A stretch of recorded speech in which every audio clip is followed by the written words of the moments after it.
Joe Vitt brought the same Super Bowl trophy into the team meeting, telling the guys, gentlemen, we can't play for this year, but the next 3 games you will be evaluated, critiqued, judged on whether or not you will be with us next year to play for one. And that's especially true today, because if you can't hold your own against a division rival, we can't hold on to you. Tom, that is how you motivate a team not going to the playoffs. Laura, thank you very, very much. Of course, Joe Vitt keeping the seat warm, if you will, for Sean Payton, who's been suspended for the entire season after Bountygate. And on the other side, in his first year, after 11 seasons as head coach collegiately at Rutgers University, Greg Schiano has done a very nice job with his Tampa Bay Buccaneer team. And both these coaches talked about the challenge of holding these teams together over the next 3 weeks. Clearly, both these coaches are going to be here going forward. They made sure their players understood if they want to be a part of what goes on next year, they've got to perform in these next 3 games. Saints won the toss and elected to get the football. They have been streaky teams, both the Saints and the Tampa Bay Buccaneers. The Bucs had a 3-game losing streak early. We saw them on the heels of a 4-game winning streak, and now they've lost 3 in a row. Of course, for New Orleans, began the year at 0-4, won 5 of the next 6 to get to 500. They have been humiliated the last 3 weeks against division leaders San Francisco, Atlanta, and gave up 52 to the Giants last week.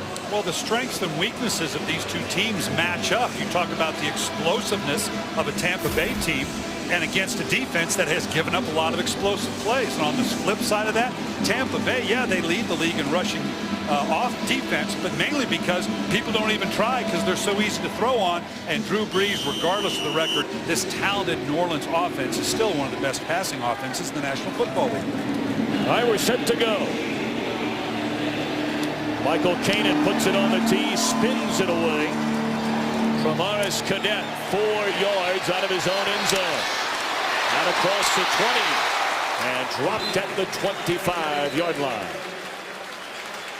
With so many weapons on this New Orleans Saints offense, their 3rd in total offense in the NFL, and already, after spending the entire week hurt with an injured toe, their fullback Jed Collins is down on the opening kickoff of the game.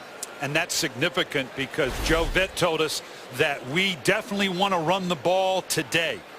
He's right here in the middle. And if they're going to run the ball the way they said they want to, obviously the fullback is a big part of it. So this could change the game planning for the New Orleans Saints, at least early. Collins, originally signed by Philadelphia in 2008 as an undrafted free agent, spent the entire season on the practice squad before New Orleans picked him up. And he's injured as we're just underway. Back in a moment. Today's game on Fox is sponsored by Southwest Airlines. Find our fares online only at southwest.com.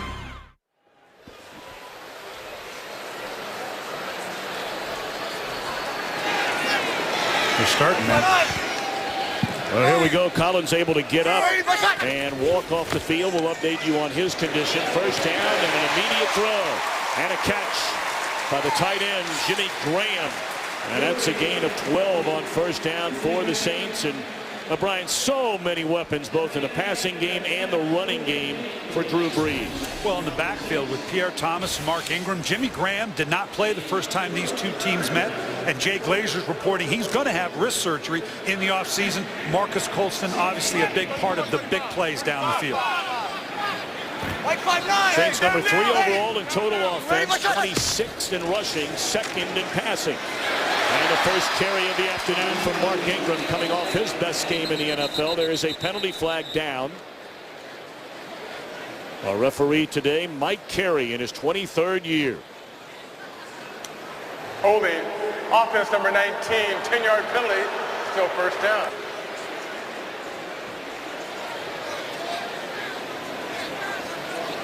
So a pretty good carry on first down, negated on the holding penalty by New Orleans. On the outside, Devery Henderson coming right in here and just basically just kind of, wrestles him down to the ground, and really didn't need to. He had in great position. The play had already bounced outside. So rather than 2nd down and 4, it's first down and 20 from the Saints' own 28-yard line. Empty backfield, and there is There's the aforementioned Marcus Colston, the Saints' leading receiver, his 66th catch of the year. That'll be a gain of 13. Talk about Tampa Bay, Brian. #1 against the run, dead last against the pass. Well, Gerald McCoy anchors it inside. You've got two rookies, Levante David and Mark Barron, having a big impact on this defense, and that's contrasted by Rondé Barber, his 213th start. Consecutive start. Yeah, that's and amazing. His 238th consecutive game played, the all-time leader in Buccaneers franchise history. About a month ago, passing the Hall of Famer Derek Brooks. And they pitch it to the left side. This is Darren Sproles. First down into Buccaneers territory, run out of bounds at the 43-yard line. That's truly the unique thing about Darren Sproles. You can legitimately put him in the backfield, and you're going to see him get outside the edge of this defense. Typically a Darren Sproles, you figure he's going to motion out or shift out into more of a receiver position, but he is very much a legitimate running back when he gets in behind the quarterback, and that speed and explosiveness, everybody in the league is looking for a Darren Sproles type player. They fake it to him this time and dump it off to the backup tight end, David Thomas, and that's a gain of 12. Thomas down to the Buccaneer 31-yard line. Boy, they're clicking right from the get-go here today in the Big Easy.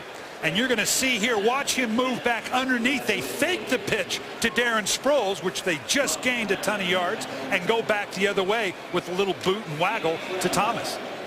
13, 13, 15, gain of 12. The first plays from scrimmage for the Saints.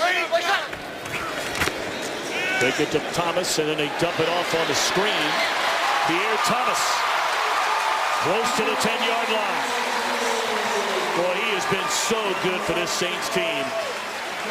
Since signing as a college free agent back in 2007 out of Illinois.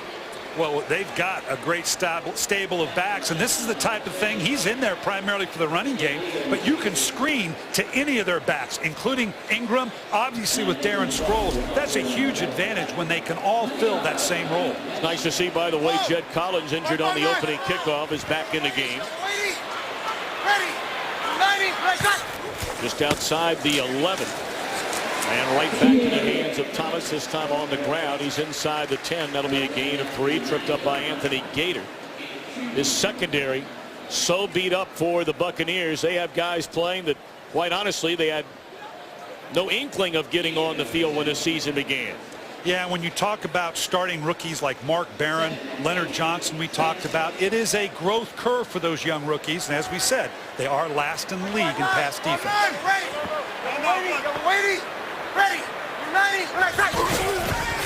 Second down, Breeze to Thomas, and a touchdown for the Saints on the game's opening drive.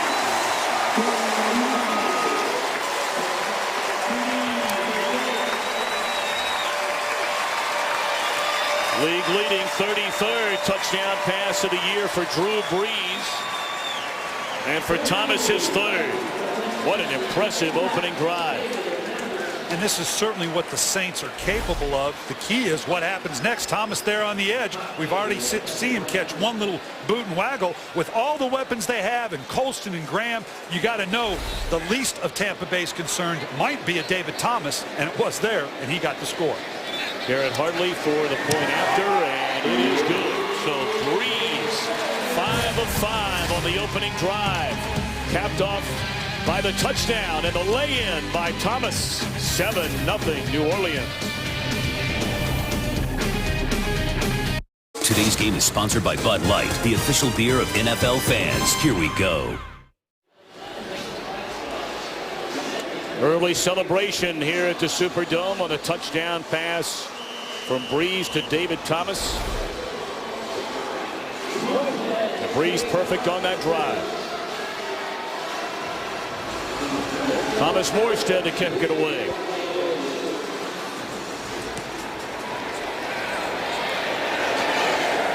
And he boots it through the end zone.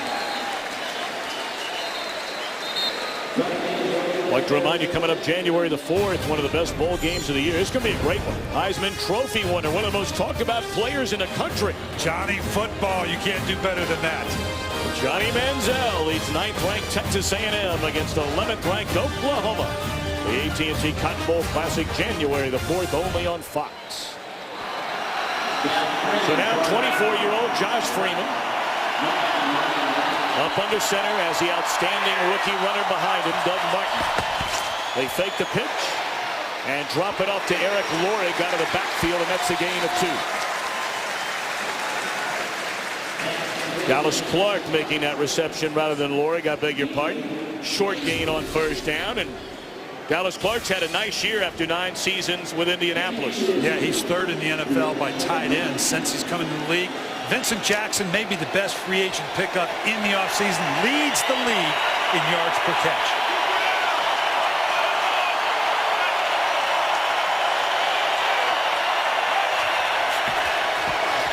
Martin cuts it back to the inside, up to the 26-yard line. It'll bring up a 3rd down and 4. Tampa Bay generally is very good on its opening drive.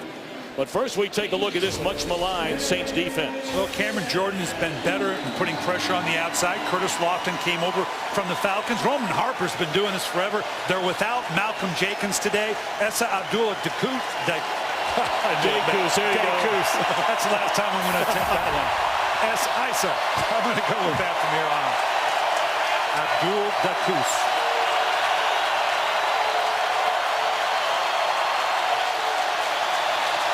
Third down and 4.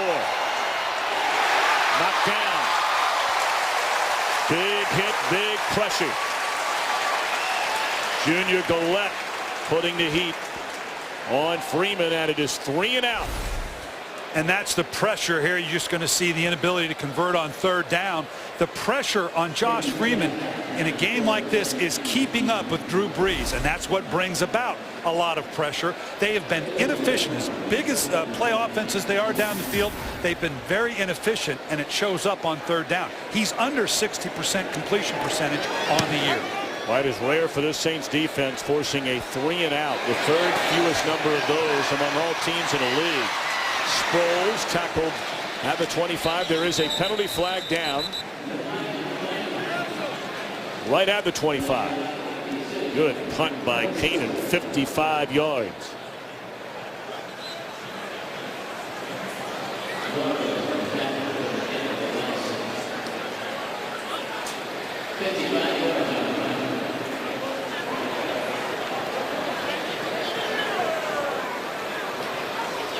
Holding by the receiving team, number 21.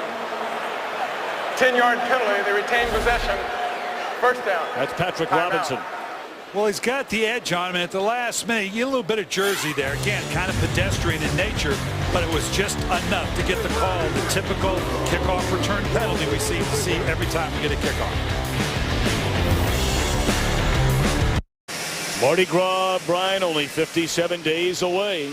That's a Lombardi Trophy float from the kickoff parade in 2010 following the Saints Super Bowl win. Of course, this year's Super Bowl will be played right here at the Mercedes-Benz Superdome. Under Mike 5-9. Yellow ready. Yellow waiting. Yellow waiting. 7-0 Saints after the penalty. Drew Brees and company start this drive from their own 10-yard line. Pierre Thomas spins out of 1 tackle and able to pick up 3 yards on first down. And we're seeing already from the Saints in the first drive and in this drive here the constant rotation of personnel. In their opening 15 plays, you're going to see multiple personnel groupings and multiple formations. This is Drew Brees' way of probing that defense to see how you're going to match up with this talented receiving core so that he can decide what matchup he wants to go at as he progresses in the game. They opened the series, the opening drive with a touchdown drive. Now we're going to see what matchups are looking for here. Packer right 57. Packer right 5-7. Ready 5-7. 2nd down and 7, and Brees, good protection. Thomas took a heavy hit from the rookie Lavonte David, a 2nd-round pick out of Nebraska who's had an outstanding freshman campaign for the Bucs. They couldn't talk enough about Lavonte David, particularly from the standpoint he's calling the defenses. To have a rookie call your defense from the get-go is very impressive. They say he just keeps growing into that leadership role. Well, they look at his 2012 draft, and you're talking about Martin, Mark Barron, Lavonte David, harkening back to that 1995 draft that produced Garrett Brooks and Warren Sapp. Got a chance to be a great class for the Bucs. Third down. And through the fingertips of Darren Sproles, he would have run from here to Baton Rouge if he hangs on to this one. You talk about personnel groupings and formations, trying to create this very matchup. Darren Sproles out of the backfield against the rookie Levante David. You don't get too many of those types of shots. Drew Brees knows they just missed an opportunity. That's been a big thing for this Saints offense. I mean, as many yards as they have piled up. 30th dropped pass of the year. 4th most among all teams in the league. And this one is hammered by Morstead. Let's see what they spotted. The 23-yard line. What a punt. 60 yards. So now Freeman and the Buccaneers get the ball for the second time after going 3 and out in round 1. Brian, how does a player try to explain to you that he dropped a pass? Well, it's one of those. Well, what did you see? What should and you? That's when your really good coaching comes out. It's, son, you can't do that. You got to catch that ball. That's why they give you the big bucks. Now Freeman and the Buccaneers from their own 23. They put it in the hands of Martin. Well, what a year this young man has had. The second of 2 first-round picks behind Barron was Doug Martin out of Boise State. Last week, 128 rushing yards. 94 of them came in the second half. 4 100-yard rushing games and closing in with a shot at breaking the all-time Buccaneers single-season record of James Wilder. He's 311 yards away. Both coaches in Tampa Bay and New Orleans talked about how much more authoritative he's running with the ball.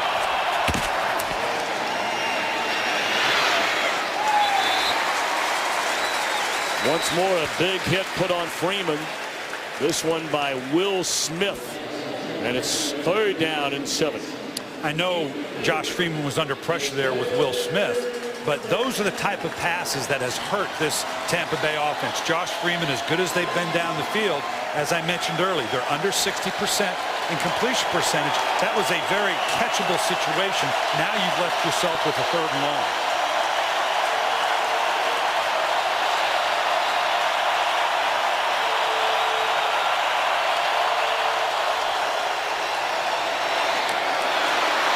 Beautifully thrown ball and a catch out of the backfield by DJ Ware, and that's a 1st down up to the 49-yard line. Same type of play we saw from New Orleans with Sproles. You're going to see the running back coming out of the backfield and getting the matchup with the linebacker who stepped up. He thought it might have been a run. He was supposed to blitz peel, which means I pressure if the back stays in, but then go with him on coverage, and now he's out there with nothing in front of him.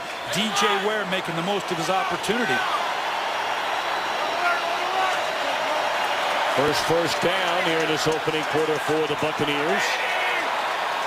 And at the 49, they hand it off to Martin. And not much running room there. A gain of close to 3. It'll bring up 2nd down and 7. This has been a big turnaround offensively for this Tampa Bay team after all the problems they had a year ago, coming on the heels of the 10-win season in 2010.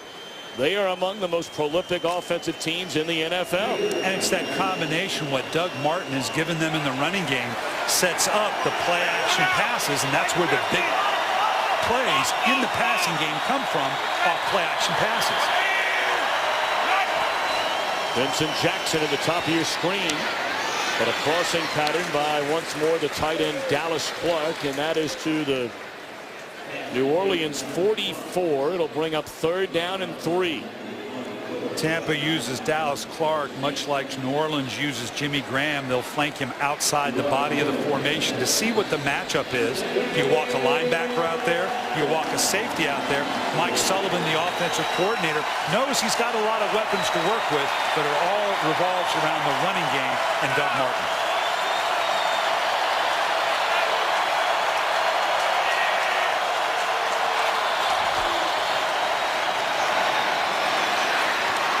How about that throw, and how about that catch by Mike Williams?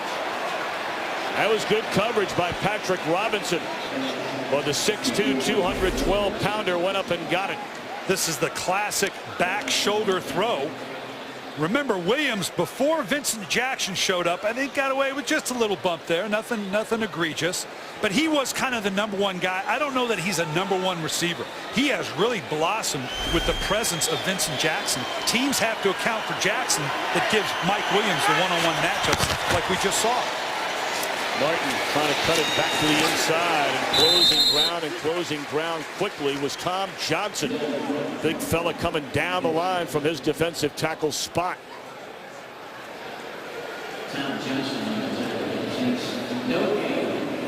This offensive line of the Tampa Bay Buccaneers, you see Zutah getting up a little slowly, has been hit a little bit by injury. Oh, yeah. You know, they lost Carl Nix to injury, Jeremy Truebud, who lost his starting position, but still plays well. Gavin Joseph lost him as well.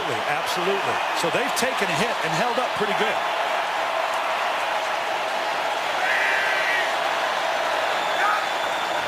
Second down and 10. Good protection this time, and it's intercepted.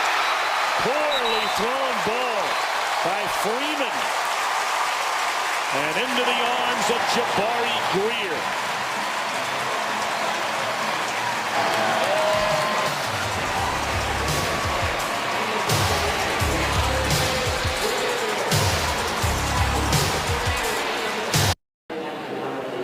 It's only the second interception inside the red zone thrown by Josh Freeman this season.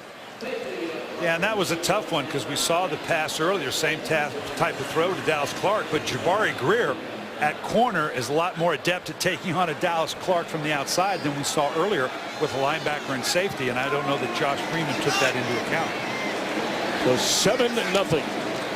Saints in front. Spinning out of one tackle, spinning out of a second is Ingram. That'll be a gain of close to 4 on first down. Yeah, you can go back to it right here. You're going to see him run the same route we just saw him completed against, but it was against a linebacker or a safety. Jabari Greer, right from the get-go, recognizes what's going on and jumps on it just like a good corner will.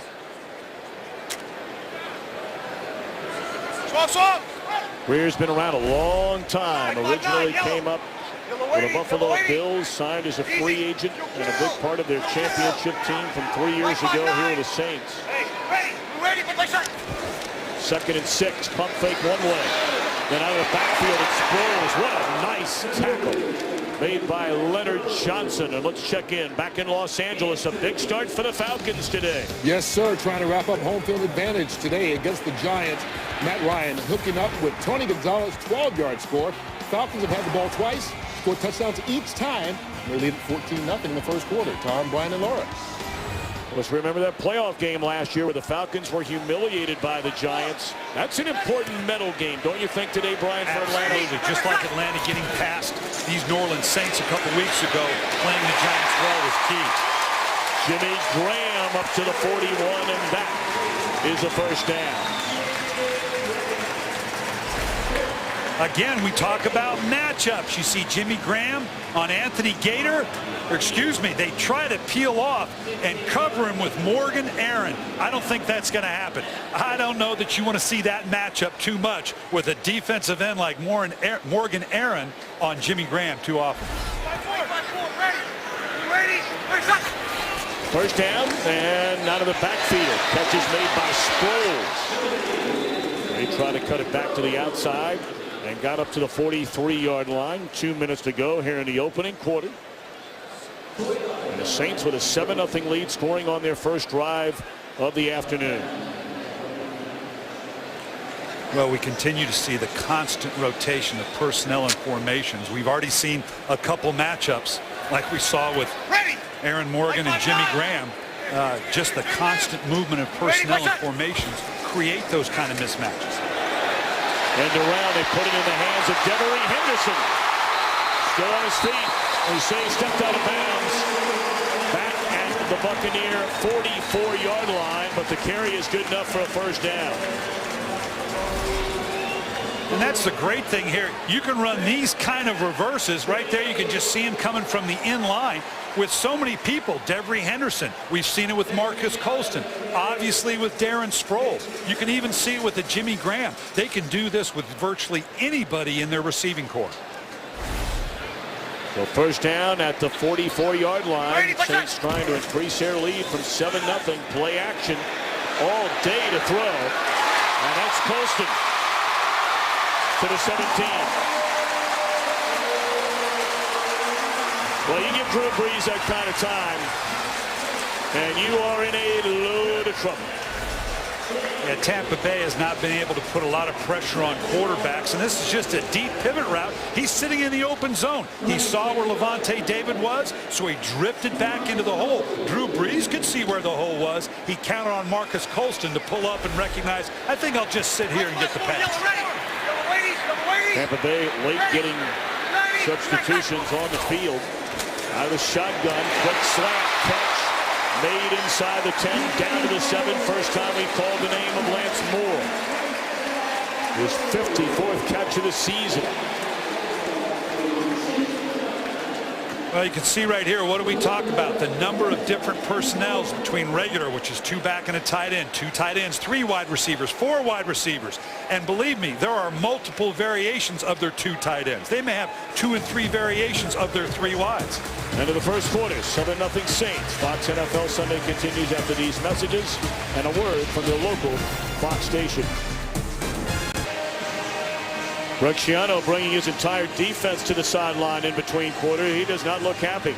Well, he knew he had to challenge this group after the disappointing loss to Philly last week and literally the last play. And this is a young group that's going to grow. They've had a lot of injuries, but he knows he's got to push them through these last 3 games so that they can finish strong, which is typically a stepping stone to playing and starting well next year. First and goal for New Orleans at the Tampa Bay 6-yard line. Ready. Sproles tries to turn it back to the inside. Wrapped up and thrown to the deck by Mason Foster. Remember, he was a rookie a year ago, much like David this year is a leader of the defense. Was their leading tackler last season. A couple of good young linebackers for this Buccaneers team moving forward. They are, and we talked about that. This is a young team. You already mentioned Mark Barron, Leonard Johnson, who really struggled last week against Philadelphia. But these are young guys. They're going to be together for a while. They're building a good base on the defensive side. Well, their hands full today with Brees and the Bucs. And is that a catch by Cadet? It is at the 2-yard line. What a nice catch there. Yeah, if it is a catch, I don't know. Looks like it bounced off the turf. Again, I don't know that given this down and distance and the lack of any real yardage, I don't know that you challenge this because I don't know that you gain that much. Well, you'd be 3rd and goal from the 7 or the 6 instead of 3rd and goal at the 2. But Bracciano does not challenge the call on the field, so it's 3rd down and goal and movement on the left side. Jermon Bushrod. False start. Offense number 74, 5-yard penalty. Still 3rd down. Bushrod, a Pro Bowler for the first time a year ago.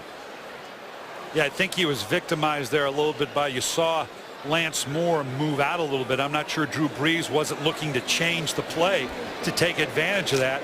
And all of a sudden it changed the pacing and Bushrod came up short. So now they're back to the spot that they had not ruled it a catch. So it was a good non-challenge. That's right. 3rd down. Brees. And jarred loose on a big hit made by Ahmad Black. Former Florida Gator. Jarring that one loose from the hands of Jimmy Graham. I'm amazed that if Jimmy Graham truly, if his wrist requires surgery in the offseason, that he's really playing to get today. I don't know what the nature of the surgery is going to be, but for a receiver to have your wrist in that kind of situation can't feel real good. 25-yard field goal attempt by Garrett Hartling, 13 out of 16 on the year. And snap, good hold, and right down the middle. So they settle for the field goal. Opening minutes of the second quarter, 10-0 Saints.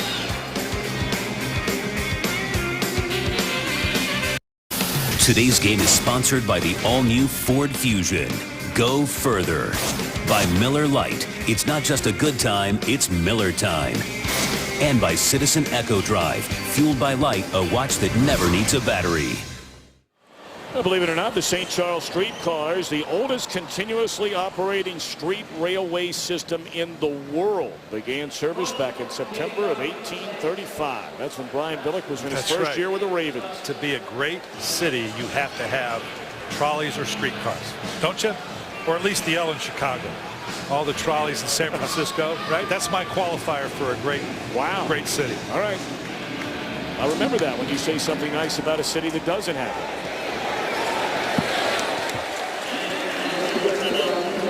And I will hold you to that, Brian Billick. From now on, we come to New Orleans, you better be checking out some of these street-lined mansions. That's right. It's pretty good.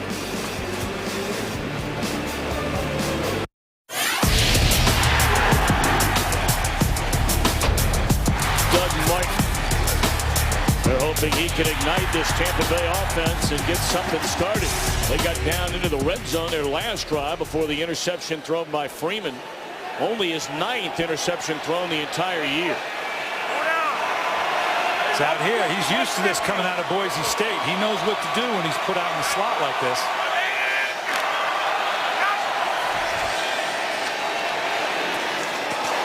Right through the fingers of Dallas Clark.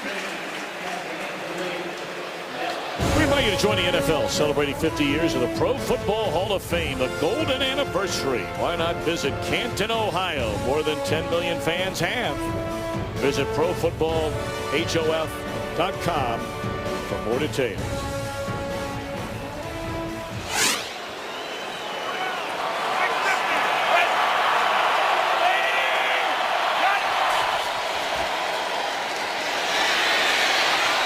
No running room for Martin. Picked up a yard. First man to slow him down, Cedric Ellis. And Jordan and a host of others here to tackle Freeman and bring up, or Martin rather, and bring up a 3rd down and 9. That's the thing about Martin. That doesn't seem like a big play, but Doug Martin is so strong with his running style. He very rarely leaves you in a 2nd and long, a 3rd and long. That easily could have been a 3rd and 12 or 13, but even there he was able to get positive yards.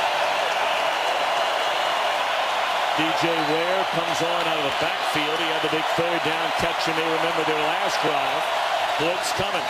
Freeman rolling. Throws. Williams about a yard short of the 1st down.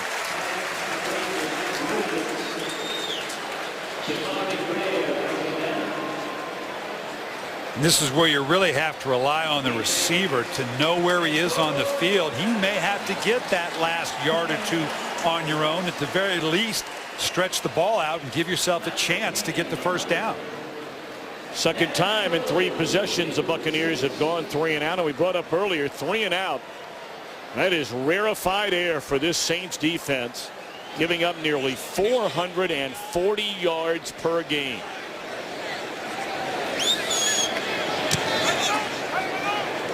Short punt and a fair catch called by Sproles. Looked like he had a little bit of running room there. Of course, that's easy to say when you're sitting up here. 10-0 Saints coming back on offense. Well, they call it the Big Easy. For many waking up early on a Sunday morning, maybe the not so easy. Are you alluding to anybody in particular? Well, we want to send out a happy birthday to our statistician up here in the booth each and every week, Mr. Tom Barbary. He might fit that bill. Ready, Mike 5-9. Blue 80, play shot. 1st down. And thrown behind Henderson. And then juggled into the air and nearly intercepted by Danny Gordon. And this is your worst nightmare when a slant route like that gets bounced around and bounces up in the air where a couple people have a shot at it. He threw it in the only place he really could. It was all but a back hip catch. Would have been a difficult catch. But certainly you've seen Devery Henderson make several of those. Saints in front 10-0. 12 minutes to play until halftime. From the Superdome and looking for the long ball. Caught, but out of bounds. And that's how they dial up young Joseph Morgan in his 2nd year out of Walsh College. That's in the state of Ohio. last week had 2 catches, one for 66, the other for 44. Well, Devery Henderson has been their big play speed guy down the field, but now with Josh Morgan, that gives them 2 guys that can, as they say, take the top off a defense.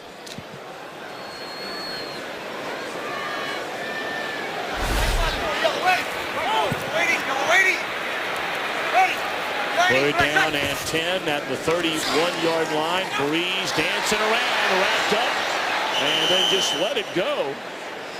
Daquan Bowers had him around the legs, and I'm not sure they called that a sack. Yeah, I think they are. I think they're spotting it there, calling it in the grasp. Good call. Yeah, and you can't, clearly the rule is designed so that you can't avoid a sack simply by throwing the ball away. That in the grasp is also intended to protect the quarterback because you don't want him to now get undue shots once he's in the grasp.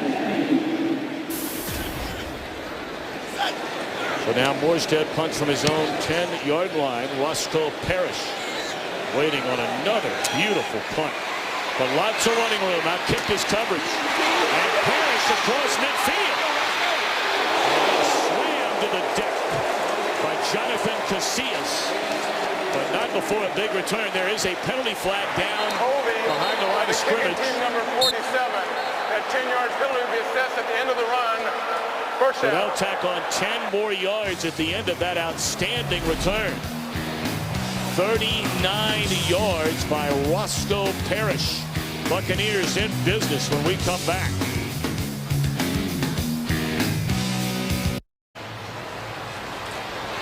Jonathan Casillas, this shows you what hustle on special teams is all about. You're on the opposite side of the field. You don't think you're a factor, and all of a sudden, boom, you get a nice little hit like that. And after the penalty, the 4th already today against the Saints. Buccaneers start this drive at the 33, and they pitch it to Martin. Daylight in front of him. And he is spun down, but not before a gain of 11. Best carry of the afternoon so far.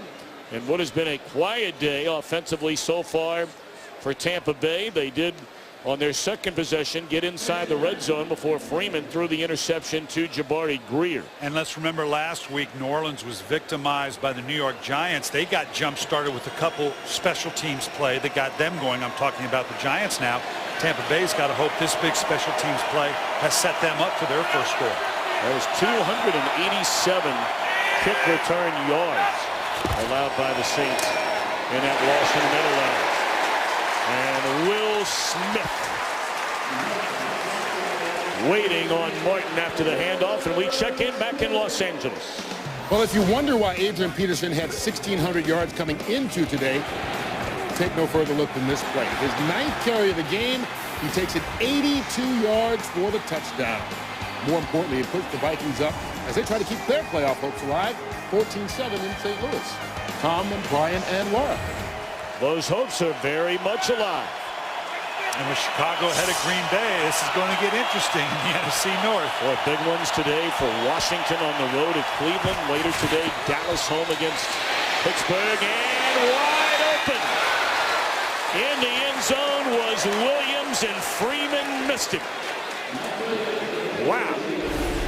And I'm putting a little of this on Mike Williams. It looks like rather than running through the catch, got a great double move, but he's kind of running sideways a little bit, expecting the ball a little earlier. Run through the catch, and they might have had a touchdown. He went right by Jabari Greer. So now 3rd and 14.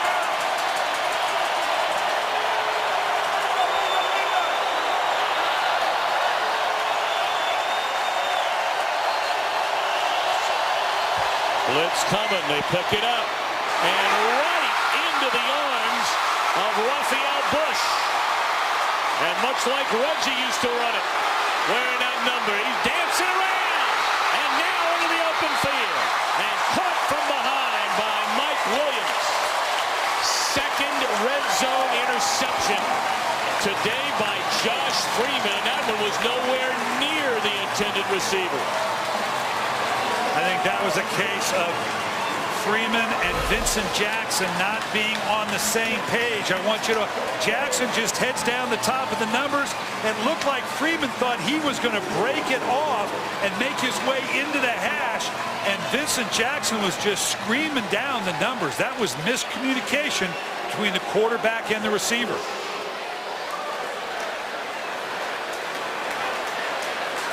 You can see right there the frustration, kind of looking up at the field, either with himself or with Vincent Jackson for not seeing it the same way. 40-yard return by Bush. And now the Saints with 9:23 to play until halftime. Handed off to Ingram, slowed down initially by David. And then Bennett there on the stop.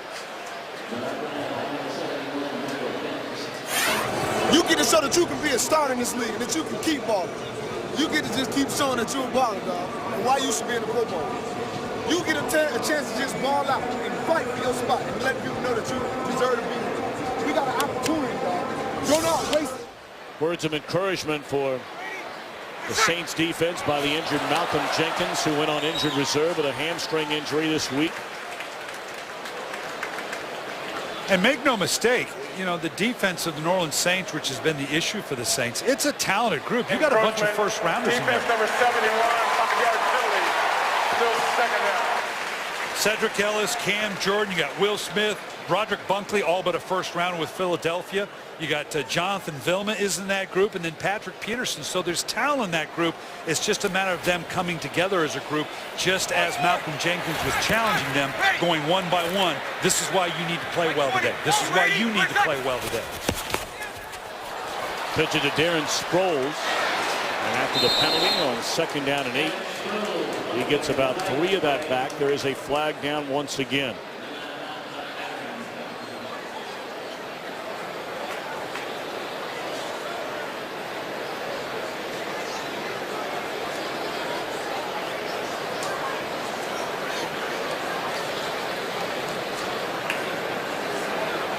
Holding, offense number 74.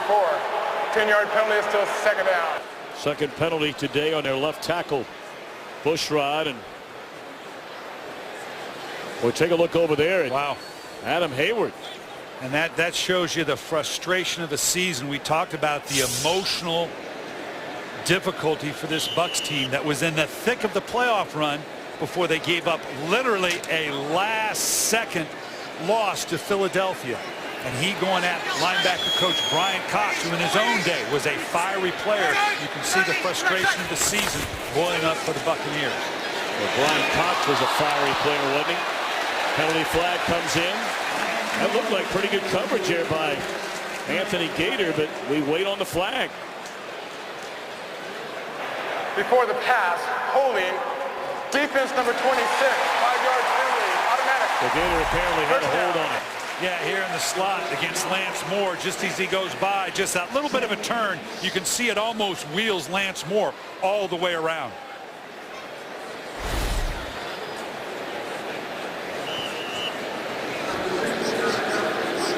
So with it comes the automatic first down. We talked about whether it's injuries or suspensions. Back in that Tampa Bay secondary since this year began. Of course, they traded away Aqib Talib to New England. It's a loss of a yard on first down by Ingram. McCoy there, Hayward there. Eric Wright recently suspended. And some of the other defensive players, along with Nix and Joseph on the offensive side, that are no longer available for Coach Schiano. And you never use that as an excuse, but this is a team that was in the thick of a playoff hunt and still are. They're mathematically still in it, not maybe practically, but mathematically. But when you see the heart of that group right there, that's a lot to be missing for a team that's trying to fight for the playoffs. Breeze throws incomplete. Graham looking for a flag over there on David. A flag which does not come. Third down coming up. Graham in the slot here. There again, we talk about matchups. We've seen the matchups that now moving Graham out into the slot receiver. They have basic personnel, so you end up with a linebacker, Levante David, doing a phenomenal job. But normally that's a matchup that would lean towards the New Orleans Saints when you got Jimmy Graham on a rookie and a linebacker like Levante David. Third down and 11 after the interception and great field position to begin this drive. Blitz coming on Breeze. Throws and left it in the air, and Colston hauls it in. That is a first down to the 34, and my, oh my, did Breeze take a hit. Nice job picking up the pressure, but at the end of the day, you're going to see leakage that Drew Brees didn't see this ball caught. I promise you that, as it come through and lights him up. Gerald McCoy getting a hit on Brees. I'm not even sure if he knew that Colston was there. He was just hoping somebody in a black jersey was going to catch that thing. Oh, what a hit indeed by Gerald McCoy, former #1 pick out of Oklahoma, getting better and better. First down, and this is Ingram coming off his best game as a pro last week in that loss against the Giants. I thought the pickup of Mark Ingram 2 years ago in the draft was one of the best pickups possible, because you're talking about obviously one of the best passing attacks in the league, but you add the physical presence of a Mark Ingram, and not just a good running back, but a physically punishing running back. Put him with Pierre Thomas, add in Darren Sproles, notwithstanding the difficulties on and off the field this Saints team had. This has been huge. You're going to see Sproles already broken out down below. Let's see if they want to take advantage of that matchup. Pump fake one way, come back down the middle and more. And he hangs on at the 9. It's first and goal Saints. And we can see why the Tampa Bay defense has struggled all years. It's what do? You can't get home with pressure. You can't get it done with zone. You can't match up man for man. This young defensive team of the Tampa Bay Buccaneers being victimized by, next to the Green Bay Packers, maybe the most experienced quarterback receiving core in the National Football League. Like 20, like 20, ready. You ready? Push up. Blitz coming again. Sproles with a man to beat. And able to wrestle him down inside the 5 is Barron. Second down and goal to 3. Saints trying to add to a 10-point lead.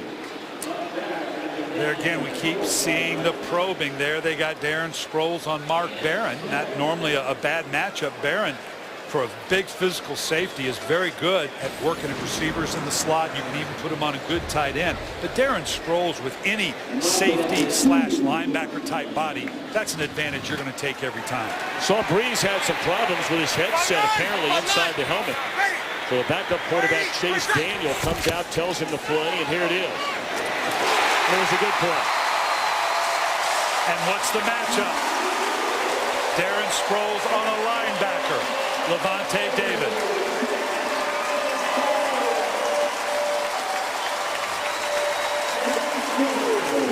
Already the 97th career game for Drew Brees, throwing 2 or more touchdowns. And what Drew Brees tell us, Tom, I can find a matchup pretty much anywhere on the field that I like. Are you mismatching a linebacker on Jimmy Graham? I'm going there. If you put a DB on Jimmy Graham, I'm going to find Darren Sproles. If you put the wrong DB on Marcus Colston, I'm going to go there. He says it's rarely that I don't find a matchup, how we spread people out, that I know doesn't favor us.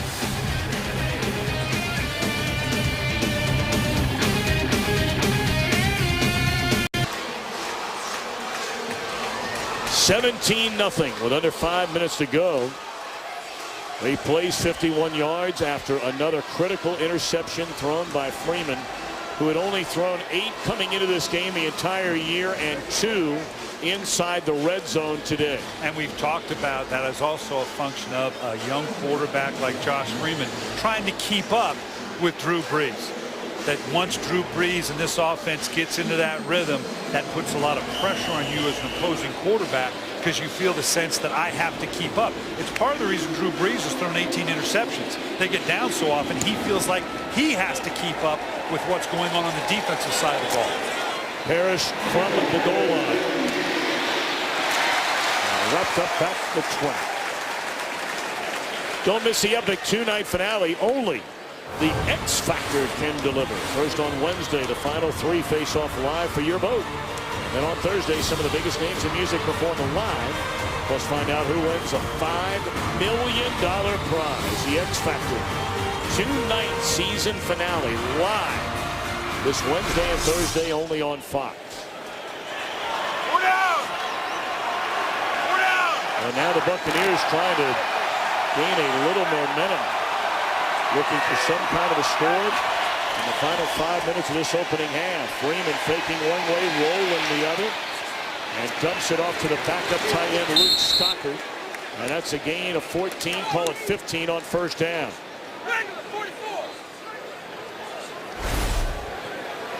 You're just going to see, again, that boot and waggle with the tight end releases, patience, getting outside the pocket to find an open guy. Luke Stocker is a guy out of Tennessee they really felt could be their lead tight end. They got Dallas Clark in the offseason. This is a big physical receiver. I don't know that he's as nifty down the field as Dallas Clark, but he's a good all-around tight end.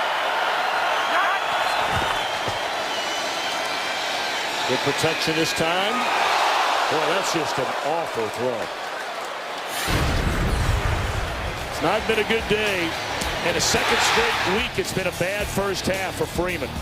Yeah, I remember last year, Tom, we had Tampa a couple times. They talked about their difficulty getting started, and it's carried over into this year, even though we're talking about a team with a new offensive coordinator, a new head coach, new philosophy.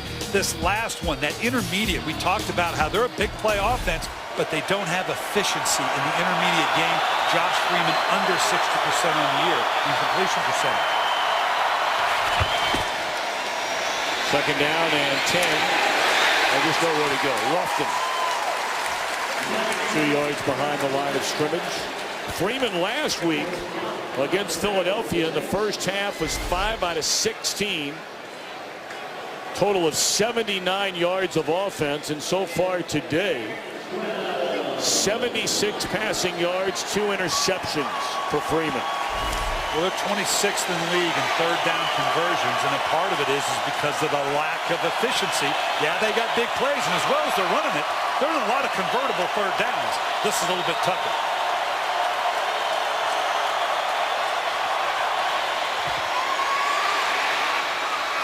Out of the backfield, it's Ware, but once more tackled shy of the first down marker.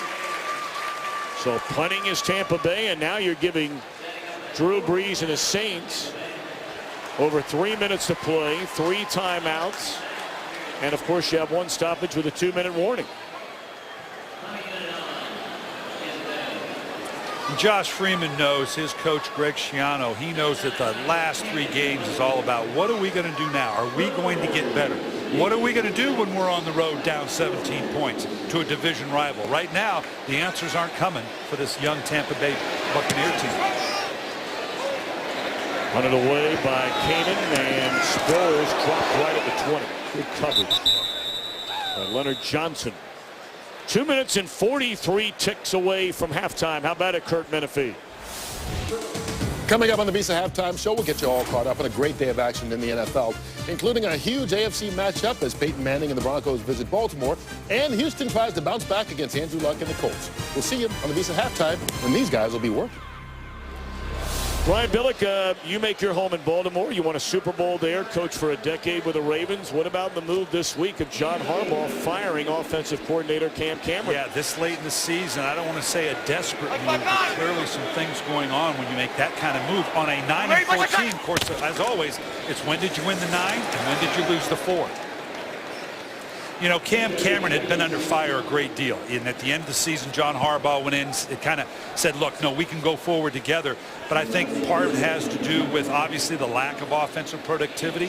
A lot of it has to do, I think, with the relationship between Cam Cameron and Joe Flacco. That's not the closest of relationships. That Jim Zorngo a couple years ago. He and Jim Caldwell are very close. Jim Caldwell, for the first time, is going to have an opportunity to say, okay, what would you do if you could actually call the plays? Brees with running room, and that is a first down. He slides up to the 35, and that'll take us to the 2-minute warning. Saints with the football, all 3 timeouts remaining, and a 17-0 lead.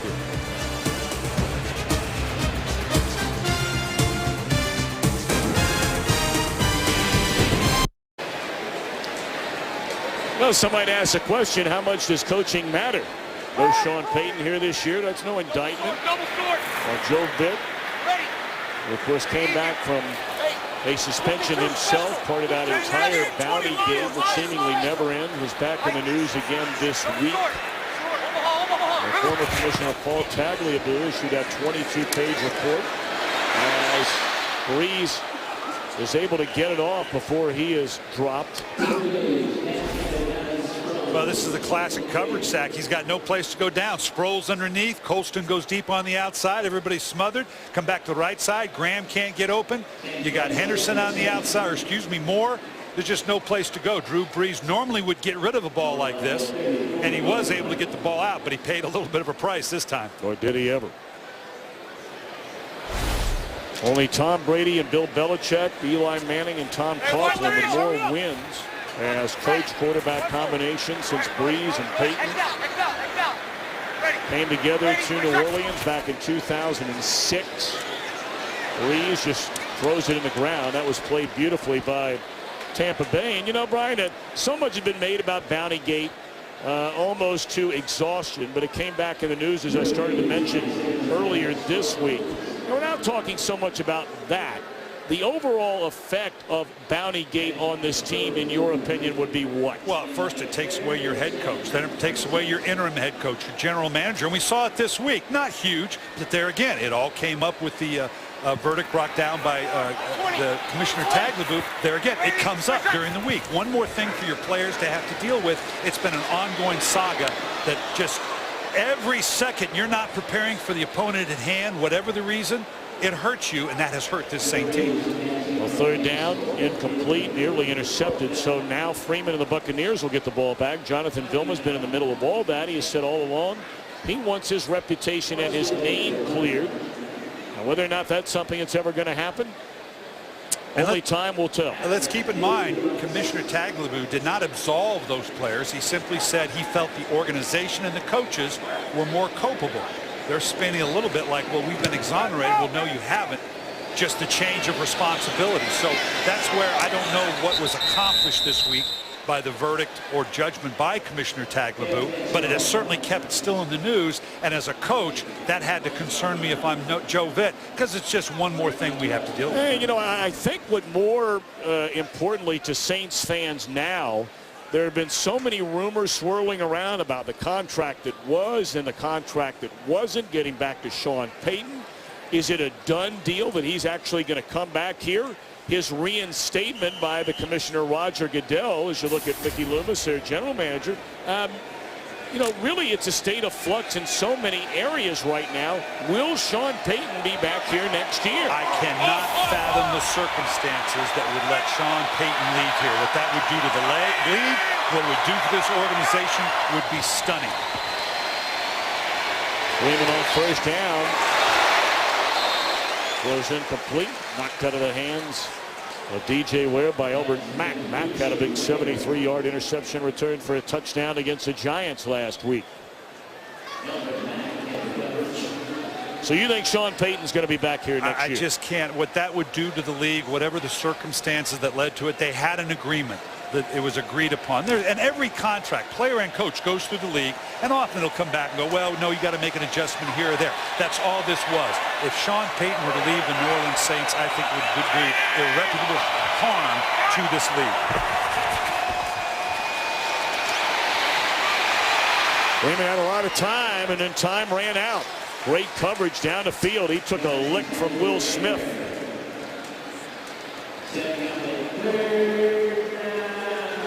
Well, don't forget, coming up on the Visa halftime report, Kurt, Terry, Howie, Michael, Jimmy will have scores and highlights around the league. There are a lot of big games around the NFL. No RG3 today for the Redskins. They have Kirk Cousins leading the charge today, and they're in front so far. Big game. And Tommy, we're in another situation here with the third and long Tampa Bay.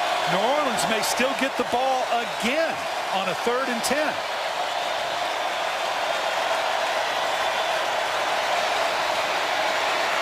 Freeman, sacked. Now do you spend a timeout? You almost have to if you're the Saints. Absolutely. And this is what I'm talking about, Tom, about the maturation of a young Tampa Bay Buc team. You're down 17-0. You're just going to see a twist on the inside here. But just the orchestration at the end of the half, it may not seem like much, but your objectives are, yeah, we want to go score a touchdown. Secondly, no, we want to get in position for a field goal. But lastly, it's we don't want to punt the ball back to particularly an offense like Drew Brees and the New Orleans Saints. And that they've given Drew Brees 2 opportunities inside of a 3-minute period of time. This is the type of growth that Greg Schiano's got to see in his team over these next 3 games. So 1:18 to go. Saints have 2 timeouts remaining. Brees so far today is hit on 16 out of 24. A couple of touchdowns, 178 yards. And look at the total yards in this game. Tampa Bay almost a carbon copy of the game last week against the Philadelphia Eagles, when they couldn't do anything in the first half, getting shut out, then rallied from 10-0 down to go up by 11 and lost on the final play of the game on a touchdown to Jeremy Maclin. Booming punt once more by Kanan. Sproles from the 25. Crosses the 40. Crosses midfield. Run out of bounds at the 38-yard line with 1:04 left. Tom, this is why I said everybody is looking for that Darren Sproles type player. They've got this hemmed in pretty good, but look at him make people miss. Excellent job by Darren Sproles in under a minute, giving, or right at a minute, giving his team an opportunity. Drew Brees, 2 timeouts inside the opponent's 50. What do you think he's going to do at that time? If I'm Greg Schiano, I'm making Josh Freeman get up. I said, come over. I want you to watch what a great quarterback does with 2 timeouts and enough time to get in scoring position. That's part of the learning curve. Graham a catch down to the 30. That'll be a gain of 8. Clock continues to run. Down to 50 seconds.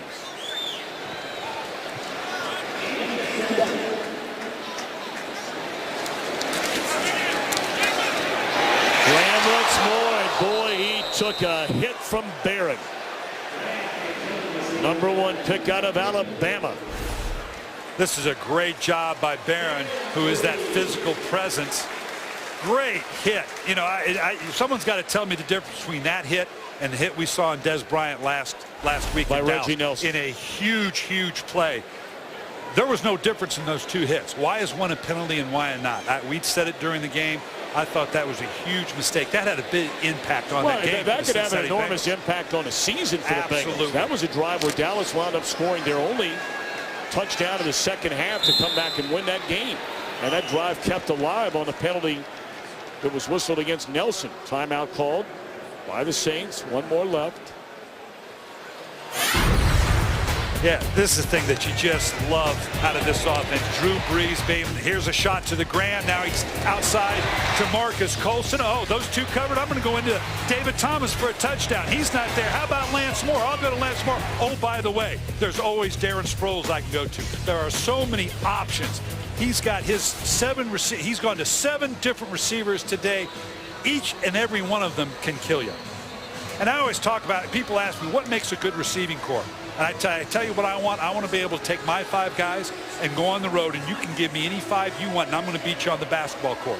And that's what they've got. They got their big man, Jimmy Graham. They got their off forward in Marcus Colston.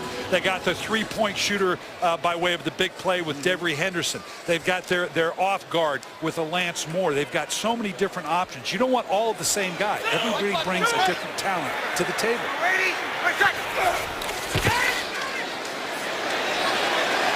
What a throw, and what an even better catch by Graham. And they're hurrying to the line of scrimmage, rolling down to 25 seconds. 1st and goal at the 7. What an unbelievable throw and catch. Yeah, this is the defense has to make a legitimate effort to get back on sides. Drew Brees a little upset because he's saying, look, the defense cannot deliberately slow down us getting to the line of scrimmage. They have a right to get back on side, but I think Drew Brees has a case here. They chewed off more clock and should have been allowable. And oh, by the way, let's watch Jimmy Graham down the middle of the field. And this guy, remember, is going to have wrist surgery at the end of the season. Wow. That's what Jay Glazer was reporting earlier today. Ahmad Black was a player who then walked back after that catch the other way on the Saints line of scrimmage about 10 or 15 yards, then came trotting back up to get in position defensively, and that's what Drew Brees is screaming about. Yeah, there's a fine line for intent. So is she. Yeah, she's upset. I can't imagine which side she's screaming for. But I think Drew Brees has a case there. They should, at the very least, have stopped the clock. All right, second down and goal after the spike. And a touchdown to Lance Moore.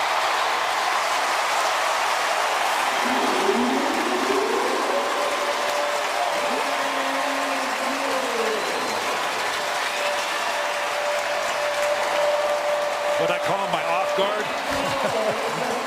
My off guard just hit a three-pointer outside the, I tell you what, just so many weapons. You know, Lance Moore has been an unheralded player, but it's been 7 years now since he walked out of the University of Toledo as an undrafted free agent and really has emerged through the years as one of Drew Brees' most reliable targets. I mean, you look at Moore, a college free agent. Marcus Colston drafted in the 7th round. Jimmy Graham, a 3rd rounder. Yep. Pierre Thomas, a college free agent coming out of Illinois. I mean, their biggest weapons, or some of them anyway, are guys that could have been had by anybody in the entire NFL. And as we noted earlier, a lot of their higher end picks are on the defensive side. With the weapons they've got offensively this offseason, I think I just locked the offensive guys out of the draft room. Okay. And I draft 7 guys at every position to rebuild. And Steve Spagnuolo was interesting. He talked about the fact that they opened, not by excuse by any stretch of the imagination, but they opened up with Washington and Carolina, RG3 and Cam Newton. That took your focus to all training camp for a certain style of play. That when they then got into the more conventional offenses, NFL offenses, it kind of put them behind the 8 ball. They didn't play well, and they haven't played well, but they have some talent here. They need to augment it just a little bit. Steve Spagnuolo will do a good job. Obviously, with Sean Payton coming back, this organization is looking forward to this season ending and starting anew, getting ready for the 2013 season.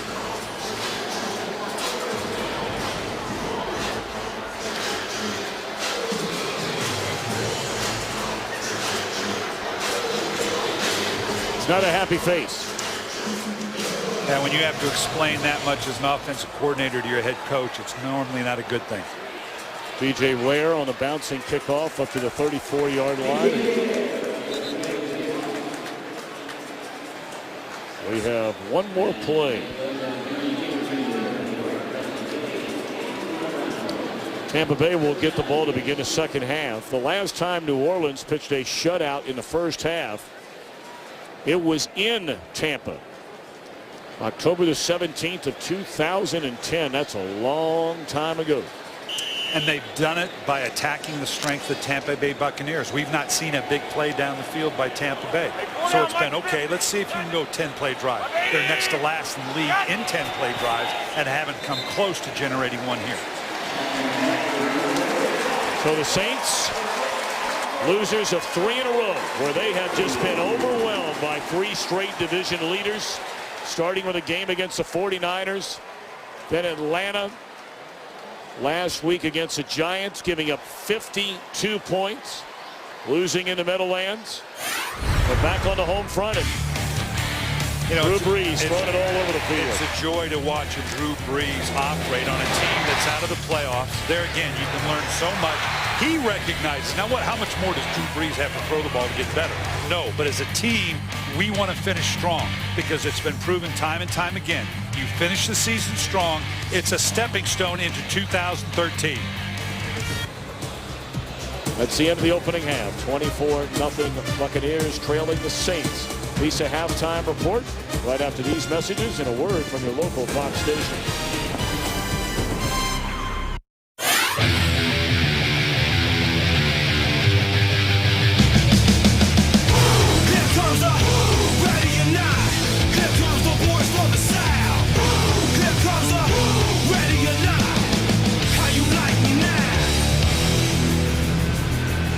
24-0. New Orleans in front. Follow your favorite team all season long. Go to iTunes.com/NFL. But Tampa Bay will get the football to begin the second half after being run over in the first 30 minutes by the Saints. Both these teams come in having lost 3 consecutive games.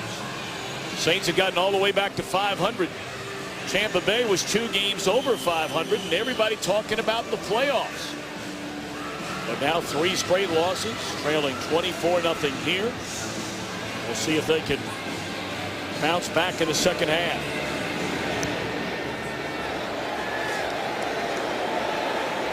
And that one booted through the end zone.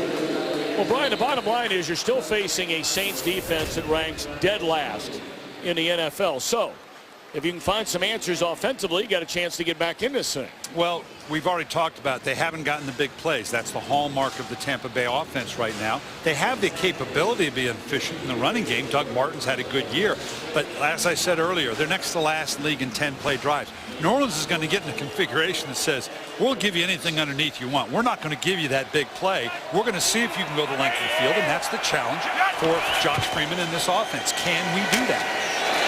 First down carry and blasted is Martin by Jonathan Vilma. Let's check in downstairs with Laura. Well, Tom, I asked Greg Schiano, is it something Josh Freeman isn't doing or something the Saints defense is doing? He said it is unfair and inaccurate to put all the blame on our quarterback. He said we had a lot of communication issues. We're going to fix that, as well as our third down defense, which is hard when you're facing a team that is so good in that area. The big thing he told his offense and defense at halftime, settle down.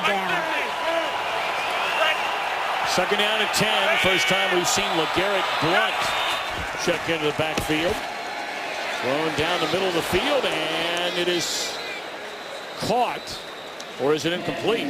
No catch by Tyquan Underwood. Laura, again, back to you. Thank you. I also talked to Joe Vitt, who said defensively loves what they're doing too. Josh Freeman said we've been mixing up our defensive looks, our fronts, our coverages. We're keeping him off balance. That's what we want to keep doing. He's not happy with the 24-0 score. Go figure. He said, I've been preaching all week, all season. We haven't finished a game. We're not judged by a quarter, by a half. Finish this game. All right. Laura, thank you very much. Third down and 10.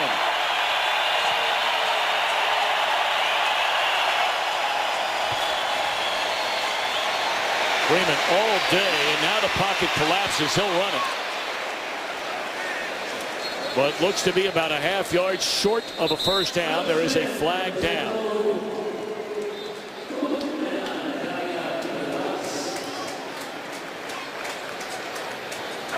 Holding, offense number 79. That penalty is declined, brings up fourth down. That's Jamon Meredith, the right guard. They didn't know if he'd be able to play today, nursing a tender ankle.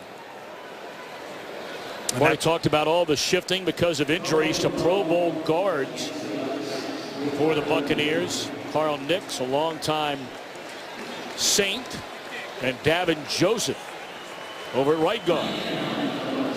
Well, we've already talked about they had a great draft, getting guys like Mark Barron, Levante David. They had the best maybe free agency off field in terms of Vincent Jackson. You talked about Carl Nix, Eric Wright, who's not playing as well. So they put together the combination of drafts and using free agency. And here's a fake. How about this? We've seen this from Keith Tandy before.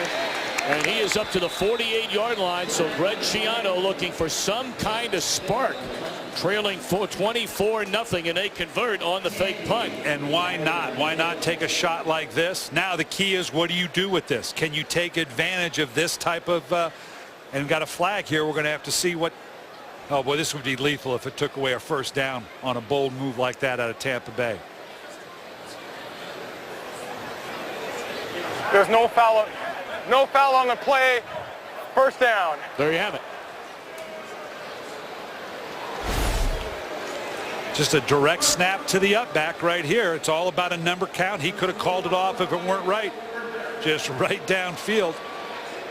Nice call, and why not? Right now, and why not do something like this? Nice job. Give your team something. Again, we talked about special teams being the difficulty last week for New Orleans against New York. Let's see if this is a spark now for this Tampa Bay team to get into the end zone. A gain of 18 on the fake punt. And now Freeman again, great protection. And looking down the field to Dallas Clark.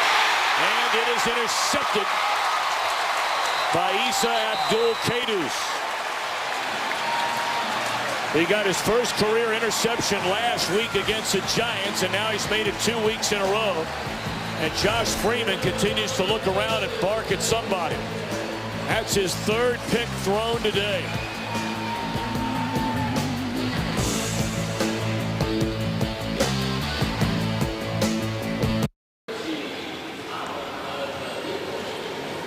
Well, unfortunate interception for Josh Freeman. I think he betrayed a little bit by Dallas Clark. Clark on a double move, but this ball was a jump ball. He was counting on Dallas Clark to settle and out battle the safety for the ball, and Clark was running down the field like he was going to be led down the field. Again, another miscommunication. We saw an interception on a throw to Vincent Jackson that turned into a turnover. Same miscommunication there. You can see Dallas Clark saying, I was looking over my shoulder for the ball. I didn't know I was going to have to go up for a rebound.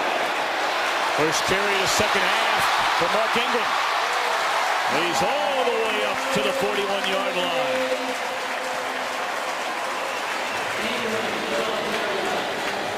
A gain of 31 season long for Mark Ingram. Watch Jed Collins, excellent lead up and opening down the field, turning this into a big play for Mark Ingram. And Ingram knowing, okay, I got me a big play. Let me cover this thing up, because the last thing I want to do, these fast DBs are going to run me down. I know that. I'm going to cover up and make sure the ball doesn't come out. Waiting, push that.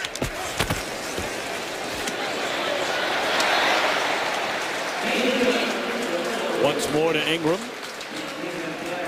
Got a good first down carry.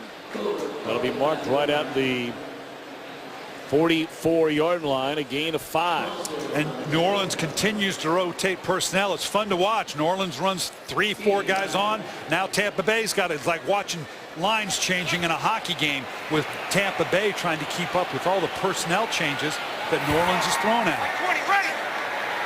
Ready, push that. Pitch it to Sproles. That was a big gainer in the opening half, and he has a first down right to midfield. And we can see the second half plan of the New Orleans Saints. We talked about this deep running back core to go with a great receiving core. They got Pierre Thomas. They got Mark Ingram. Chris Ivory's not even up today, and you throw in a Darren Sproles. Their ability to run the ball, they take pride in that. They know that's the balance they want. They're up 24-0. I think Joe Vitt wants to show, yeah, we'll let Drew Brees throw it around, but we'll play smash ball with anybody and set the tone going into the next year. Ready, 90, Hand it off to Pierre Thomas, and a gain of a yard.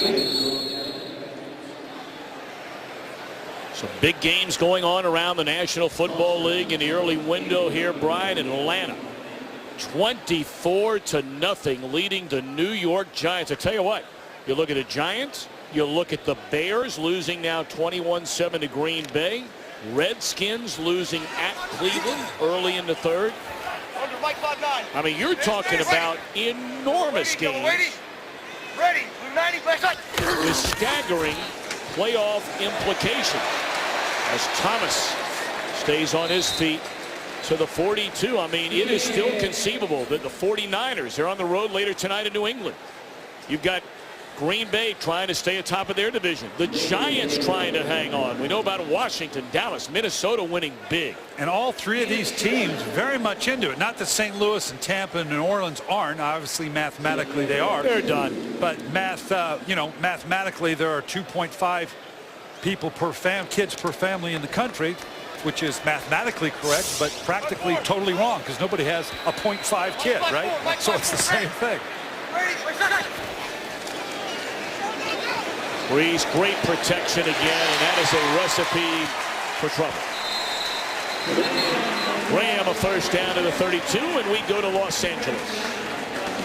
All right, Tom, let's show you how the Packers got to 21 on the Bears. A back shoulder throw. Aaron Rodgers to James Jones, his third touchdown of the day. So Green Bay would clinch the NFC North with the win, and Chicago would move down in the wild card chase with a loss. Tom, Coach Billick, back to you. All right, Patrick O'Neill, thank you very, very much. Well, Green Bay, they just seem to have the Bears number, don't they? And that Bears team is reeling right now. Yeah, it is. I think Green Bay's serving notice of what the power in that division and maybe in the NFC is, just like we saw New England last week. Got a big game on the docket here with New England and San Francisco. That New York Atlanta game, you mentioned it earlier, Tom. Atlanta getting by New Orleans on that big Thursday night game was big because they had not played New Orleans well. And it was like, okay, yeah, you're winning a lot of games, but can you beat New Orleans? Now with the beatdown they had in the playoffs, obviously with Atlanta, it's all about can you win a playoff game? Well, we'll find out when we get to the playoffs. But by the way, the team that beat us last year in the playoffs, we're beating them 24-0 right now. And that could be a divisional round matchup, perhaps. Wide open, and a touchdown for Joseph Morgan.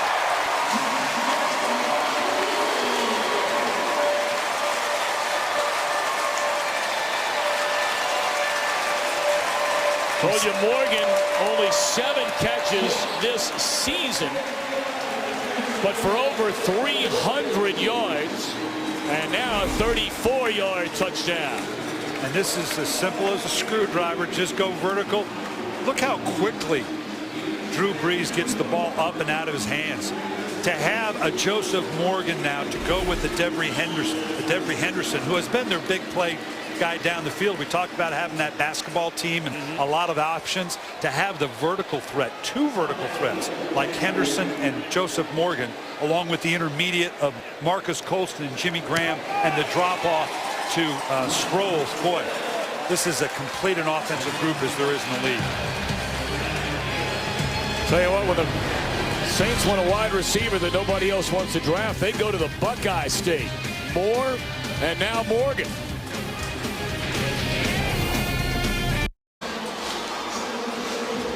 Didn't take long. 92 yards, 8 plays. 17 of their 31 have come off the 3 Josh Freeman interceptions.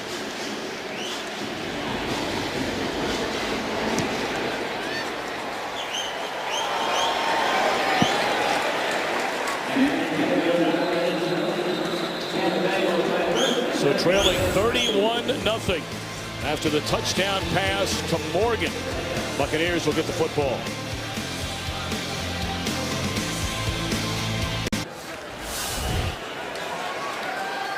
What a day for Drew Brees and the Saints. 4 touchdowns. 21 of 31, 260 yards without a turnover. And you're talking about Brees, who has struggled so mightily during this 3-game losing streak. First down catch made up to the 25-yard line by Martin. Call Star NFL to download NFL Mobile and get coverage of every NFL game this holiday season while on the go.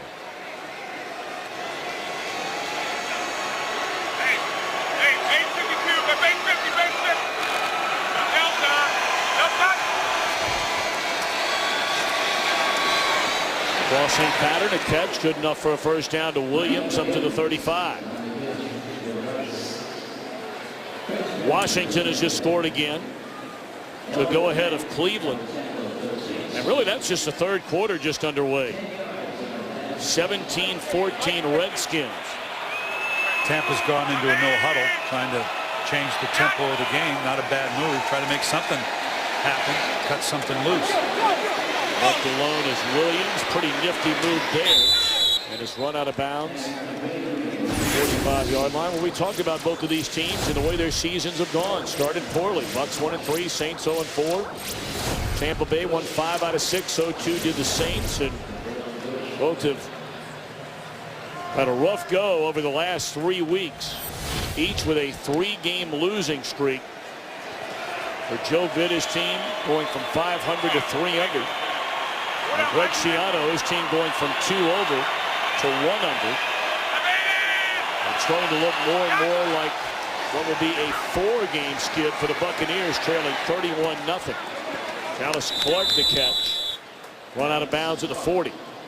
And in fairness, you know, it's again, how does your schedule fall? I said it earlier, you know, when you're 9 and 4. When did you win the 9 and when did you lose the 4? Those 3 losses against San Francisco, Atlanta, and New York. Those were pretty good football teams.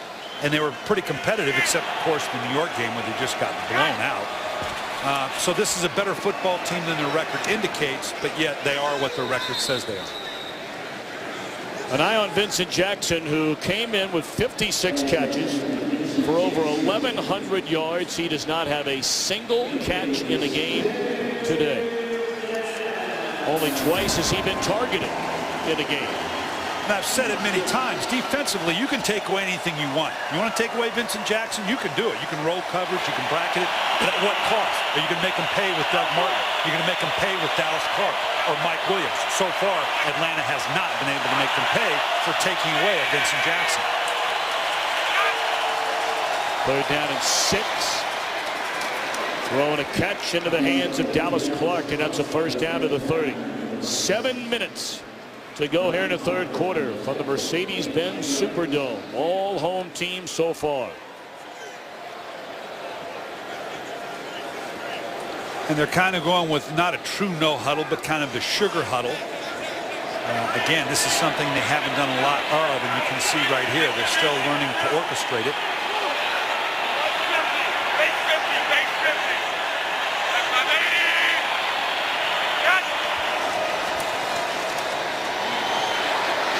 Looking for Williams. Trying to go up and get it. Covered well by Patrick Robinson. And a frustrating day today for these young Buccaneers. Ryan Cox over on their sideline. Josh Freeman, 3 interceptions.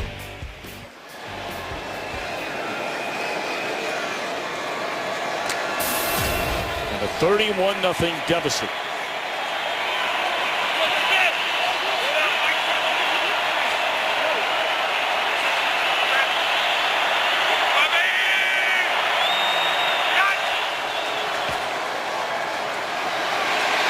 Freeman gets it away, and once more, security blanket there in the middle of the field is Clark. It's down to the 25-yard line. It'll bring up 3rd down and 5. And this has got to be 4-down territory, sitting down 24-0 here. Or excuse me, 31-0. You know, they're 2 of 8 on 3rd down. That's been their nemesis. They just haven't been able to sustain drives. So now Greg Schiano, I'm sure, putting them in a 4-down territory, because when you're down 31 points on the road, you desperately need a score, so the play calling should reflect that you got 2 downs to get it.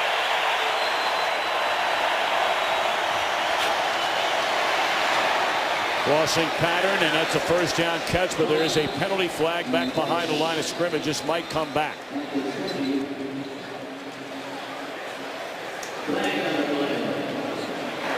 Holding. Offense number 22.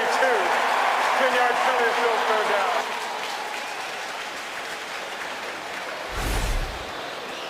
You see Doug Martin here, and that's part of the issue. As well as Doug Martin has played, he can see just gets beat on the inside, has a takedown. He has had some issues in protection. That's why you see him get replaced on 3rd down, and they bring in DJ Ware, and that's tough on a young back. That's probably the single biggest thing that a rookie has to deal with is protections in the NFL to protect your quarterback. They got to look to try to get half of this at least to keep in that 4-down mentality.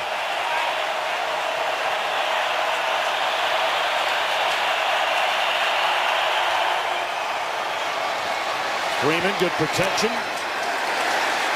That 5- and 7-yard stuff just not going to get it done. So now it is indeed 4th down and 15, and indeed it is 4-down territory when you're down 31-0. And they're not sending on the field goal team. You know what? I'd call that play that the Ravens ran on 4th and 29 against San Diego. I got to tell you, in all the years I've done this, I've never had a 4th and 29 in my play calling. And out of frustration, Greg Schiano saying, come up with something here, because we're going for it on 4th and 15. Think about what that 4th and 29 play has meant to the Ravens. And the ramifications. Play clock down to 1. They just do get it off. Freeman looking around on 4th down. Just throws it down the field and not a receiver in sight. As he gets up off the deck and they give it away on downs. 31-0 with 5:21 left. in the third quarter.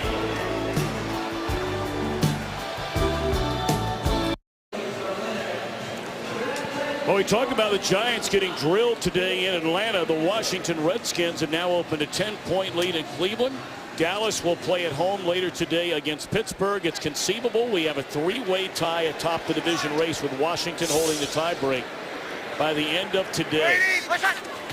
What about the story of the Washington Redskins playing that game today without RG3 and the backup Kirk Cousins, who won a lot of big games at Michigan State?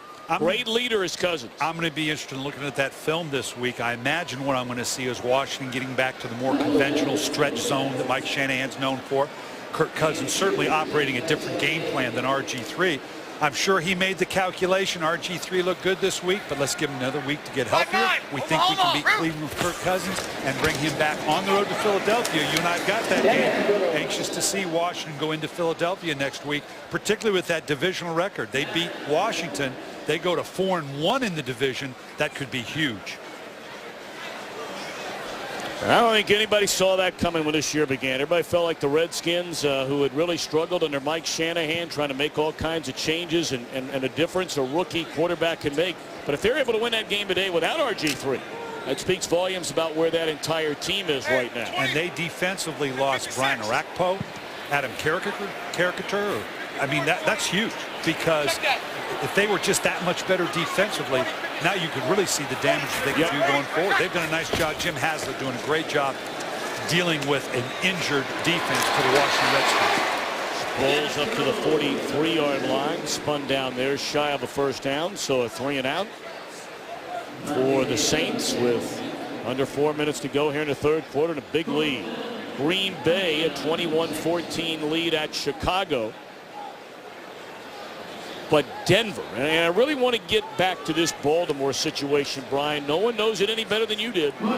You were there a long time, won a lot of divisional championships, a lot of playoff games, won a Super Bowl. They fire their offensive coordinator earlier in the week.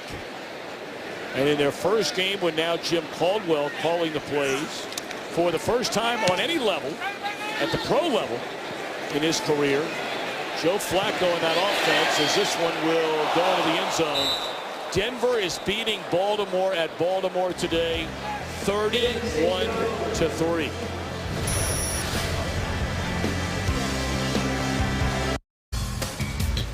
Tom, this is what you're talking about. Baltimore, Cincinnati, and Pittsburgh. And keep in mind, Baltimore, that 9, if it goes to 9-5, could have easily been 8-6 if it weren't for that 3rd and 29 conversion. 4th and 29. 4th and 29, excuse me, on that conversion. So this thing is really in Pittsburgh later today, obviously.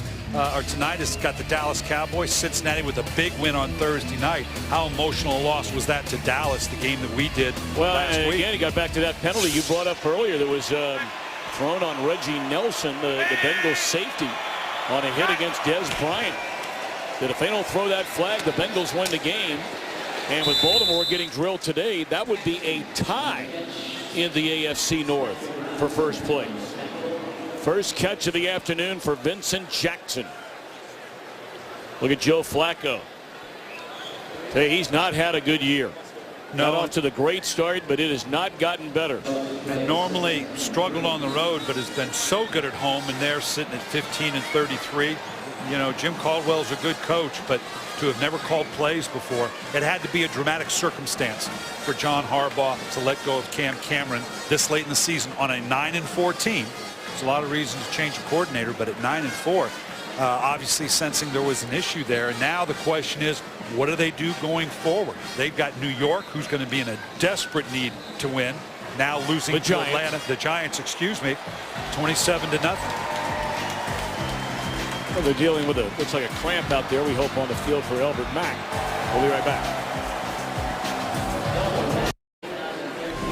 Well, as always, we'd like to welcome the men and women in uniform serving around the world, watching today's broadcast in 175 countries and aboard ships at sea on AFN, the American Forces Network. We cannot thank all of you for all you do. God bless you all, standing tall, proud, and strong for the greatest country in the world, the United States of America.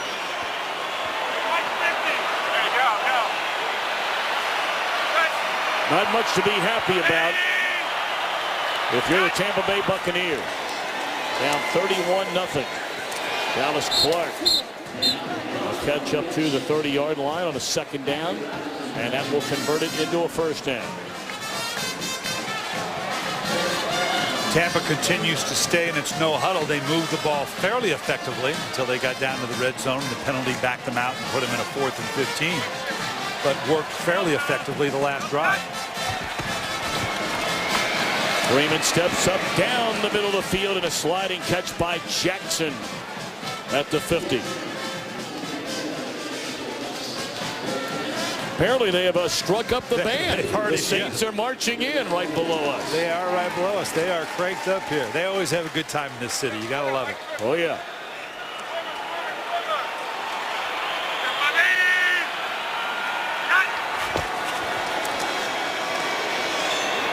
Freeman again to Jackson. And he steps out of bounds at the 31-yard line. Came into the game 278 yards short of Mark Carey's Tampa Bay single season receiving record set all the way back in '89 of 1,422 yards. So he has been a free agent gem indeed. And I like the fact that Josh Freeman's having to orchestrate and call these plays to make this happen. Try to get Jackson to win a jump ball. Covered nicely back there in the Saints secondary. Greer there in coverage. That's typically a play that Vincent Jackson, and I like the throw. If I'm going to throw up a jump ball, that's Josh Freeman has learned that just because Vincent Jackson is covered doesn't mean he's not open. He's the kind of guy like a Calvin Johnson, like an Andre Johnson, that you can throw that kind of ball up to, a Larry Fitzgerald, and that one-on-one usually is going to favor you.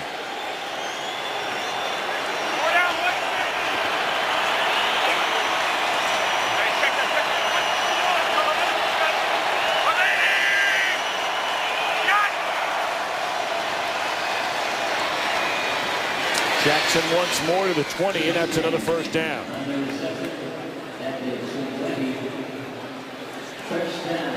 And clearly the last 3 really big plays that have put in this position has been to Vincent Jackson. This is where now a Mike Williams needs to show up, because if there's going to be single coverage or an open zone by the New Orleans Saints, it's not going to be with Vincent Jackson. Well, you know, with all the beating on the field and with a fan base and in the media the Saints defense has taken this year, you know they want the shutout in this game here today. And you can say, well, you're up 31-0. You got to get a win. You got to get a win. But those guys right now on defense, they want to keep that goose egg up there. And there's nothing worse for a team or an offense than to be shut out. Right now, for Greg Schiano and what he's trying to do in these last 3 games, to be shut out would be emotionally devastating. It would set the program back.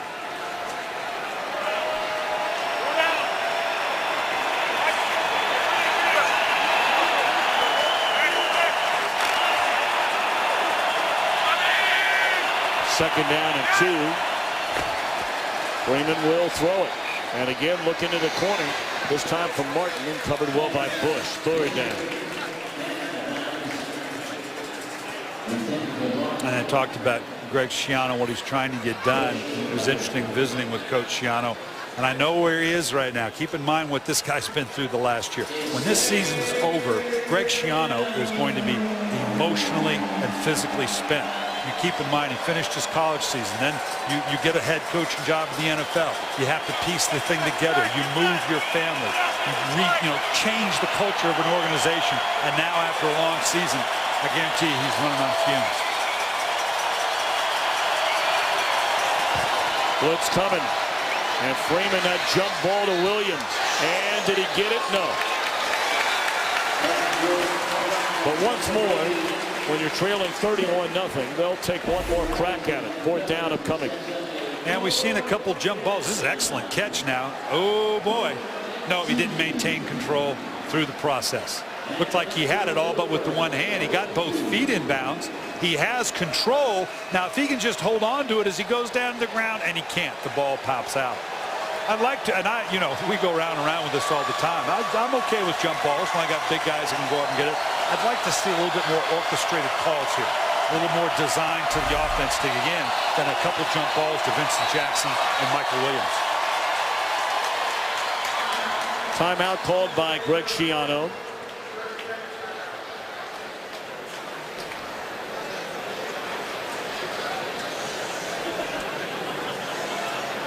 I would imagine Greg Schiano, after the season's over, will be checking out the AT&T Cotton Bowl Classic right here on Fox, January the 4th. Great matchup.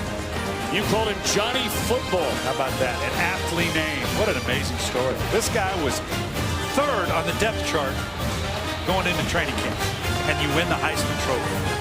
And you know what's in front of this kid right now? Oh, but can you do it again? That's all he's going to hear between now and the end of next season, right? Welcome to the big league, son. Of course, only one player in the history of college football has ever won it twice, coming back to back. The great Archie Griffin. Let me guess. I'm gonna. Let's see. Archie Manning, Ohio State. Or Archie Griffin. Archie Griffin. Yeah. Archie Manning. Archie Manning was pretty good. He was. We had dinner with Archie Manning. Lovely, lovely dinner with him at his place. Archie Griffin. I knew I was going to get an Ohio State reference here. I mean, I always find it interesting because there have been some great players in college football that have won a Heisman trophies, a sophomore, a junior. Reggie Bush. Matt Reinert, just in recent years, a couple of guys, and now Johnny Manziel have 3 more years. 4th down. Can you call this a big 4th down when you're down 31-0? It's 4th down. It is for the Buccaneers. See if they'll go for the safe convertible. Ball tipped. Looked like his arm was hit as he threw it. Martez Wilson, linebacker, converted to a defensive lineman. All Saints at the end of 3.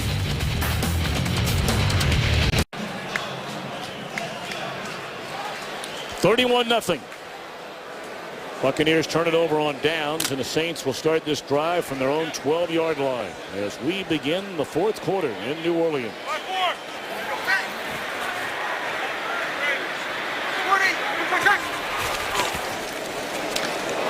Jarred loose on the hit. And is that a live ball? No, they're saying incomplete pass. And this will bear looking at. The key is, was he behind Drew Brees? Looks like no, that's an incomplete pass. I thought he might be a little bit deeper. Had he been right about on the 5-yard line, there's a chance it might have been a lateral, but he was a little deeper than that. Tavares Cadet, the rookie out of Appalachian State, had it knocked loose by Anthony Gator. 2nd down. 5-9. You ready? What's that? Ingram off to the left side, and he's up to the 15. That'll be a gain of 3. So 3rd down and 7. Jamad Bushrod had left for a little bit. He's back from cramping up. You know, I've always wondered about that, Brian. Obviously, you know, the human body is capable of extraordinary things and some strange things. But these athletes who have constant monitoring, they watch what you eat, they watch how much you drink. And so frequently we see week in and week out, maybe a lack of hydration, but a lot of players cramp up through the course of games, have to leave and get an IV. I mean, is that something as a head coach that you even had to think about going into a game, and my guys had enough fluid in their body? Absolutely, the hydration, particularly if you're on the road. Of course, Bushrod and the Saints are at home, but on the road, we were very specific about, depending upon the flight, to make sure, and it was on every player's seat, you had the Gatorade or the liquid, that it was, guys, drink your fluids, particularly on a flight. Everybody needs to hydrate when they fly, but particularly players, because now, and that's the difficulty of going on the road, you got to, particularly long flights, you got to keep, because these are finely tuned athletes. It doesn't take much to put that fine-tuned athlete off his rhythm, his biorhythm, so to speak, and hydration is huge. Morstead puts his right foot on it. Angle toward the sideline and out of bounds. So trailing 31-0. Less than 2 minutes into the final quarter. Freeman and the Bucs back out there looking for their first score of the game. The Sidewalk Saint, been performing in New Orleans for 22 years. Looks like he's listing there a little bit. He's been there a long time.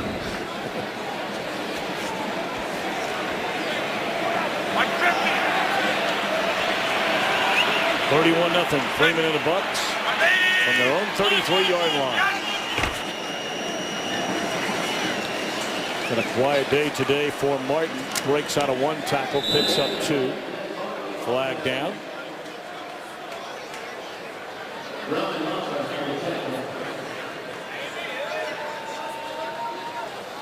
Holding, offense to left guard, 10-yard penalty, still first down. Well, Tampa Bay has enjoyed increased success this season, thanks in large part to their off-season additions. We know about Coach Schiano, then the draft we brought up earlier. Some are comparing that to the great '95 draft. And then the big free agent. So, look, they could lose their 4th straight game. They're down 31-0 with 13 minutes to go. All but a given it's going to happen to go to 2 games under 500. But Brian, the bottom line is, when you look at the Buccaneers and you say, okay, where were we this time a year ago? We ended the season on a 10-game losing streak. Won 4 games the entire year. You have to feel better about where you're going as a franchise, at least today. Now, 2 weeks from now, you lose 2 more, and everybody's saying, hold on a minute. Yeah, what's the difference between 10 and a 6-game losing streak? Well, 4. You know, I can add. But still the mentality, and that's what Greg Schiano's fighting so hard for, is to create that mentality that we have changed the culture here. They've got talent. Carl Nix wasn't even on that list. They've got talent. They've addressed both sides of the ball. They've drafted well. They've used their resources well. But it's got to show up on the field. And if they go on a 6-game losing streak, that's going to be a tougher sell for Greg Schiano than otherwise. Flag down. That one blown dead before it ever gets started. Let's be honest about it. Offense number 76. 5-yard penalty, still first. Brian, it all comes back to the quarterback play. Yeah. And you ask yourself the question. He's 24 years old, in his 4th year in the league, 3rd year full-time as a starter. Had the great 2010, bad year last year, good year this year until the last 3 weeks. Now, clearly, Josh Freeman has taken a couple of steps backwards. But moving forward, is he definitely the guy that you believe can lead your club to not only a playoff appearance, but being 24 years old, multiple playoff appearances? Well, there's 2 parts to that question. Yes, you have to organizationally decide, do we have our guy? Secondly, if not him, who? And that's a big part of it. Who's going to be out there in free agency? Doesn't look like a lot right now. In the draft, even though we had 5 guys drafted this year, it doesn't look like this is going to be a big quarterback draft. You can take a shot on a guy, but need is a terrible evaluator, particularly at the quarterback position. So those questions go hand in hand. I promise you that if Josh Freeman were to get to the free agency market, that there would be a market for him. You know, he has not played well as of late. I like Josh Freeman.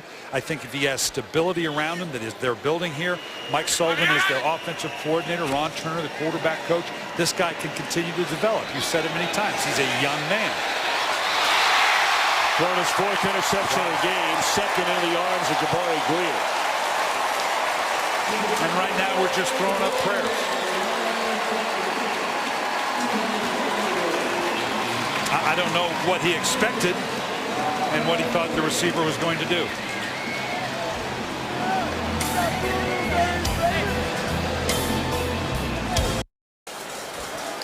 New Orleans defense ranked dead last in the NFL coming into play today. Had 10 interceptions all year long. They have 4 in this one. Well, we said they were going to get into a passive zone and dare you to throw deep. He threw deep. Got it turned over.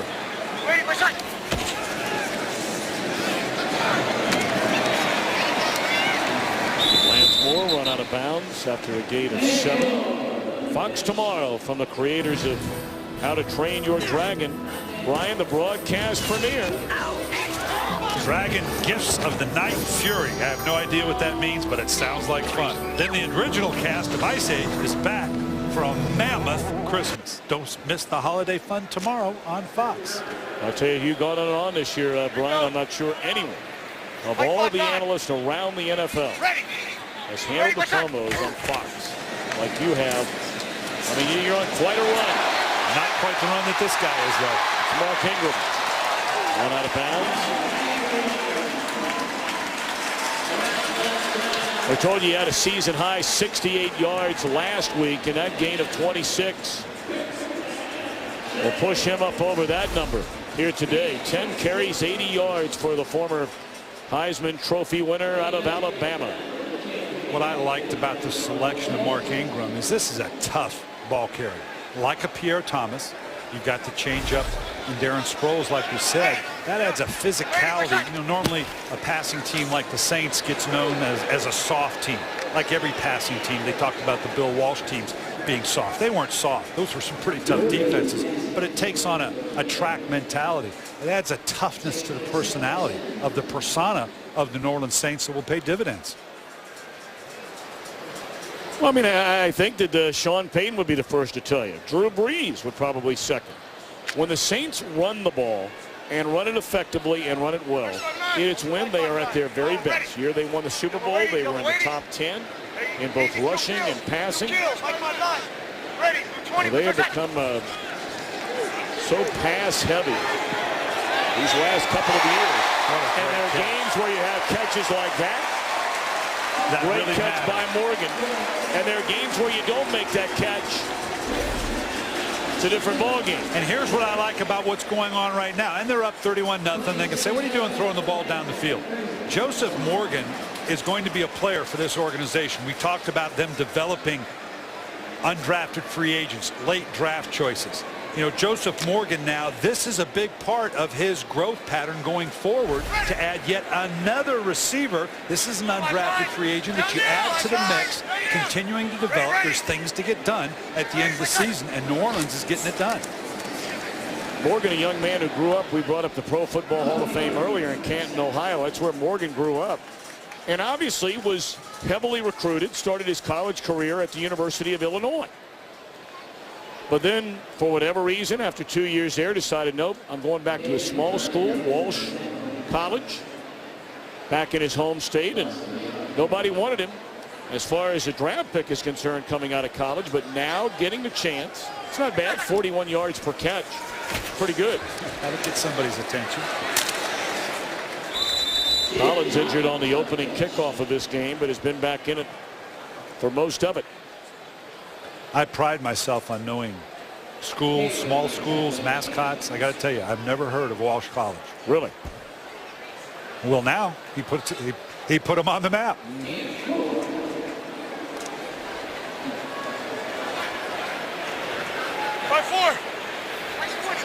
20-20. Drew Brees, you think he's in the middle of a playoff hunt right now. Look at the focus he's got going. Try to thread the needle in there once more to Graham.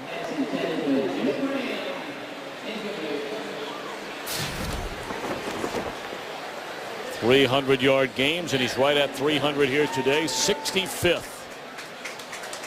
all-time, 5 behind the leader Peyton Manning. How impressive has it been what Peyton Manning's doing right now? You know, overcoming the injury, basically rebuilding an offense in his own image in Denver. Good talented group, but bringing it together. And now on a run, and again, now beating Baltimore 34-10. 36-yard field goal try, good by Hartley. Well, you said 34-10 there. It's 34-0 here.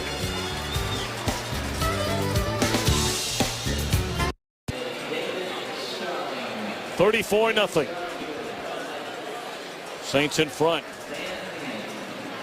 Well, we are going to take it upon ourselves to make an early call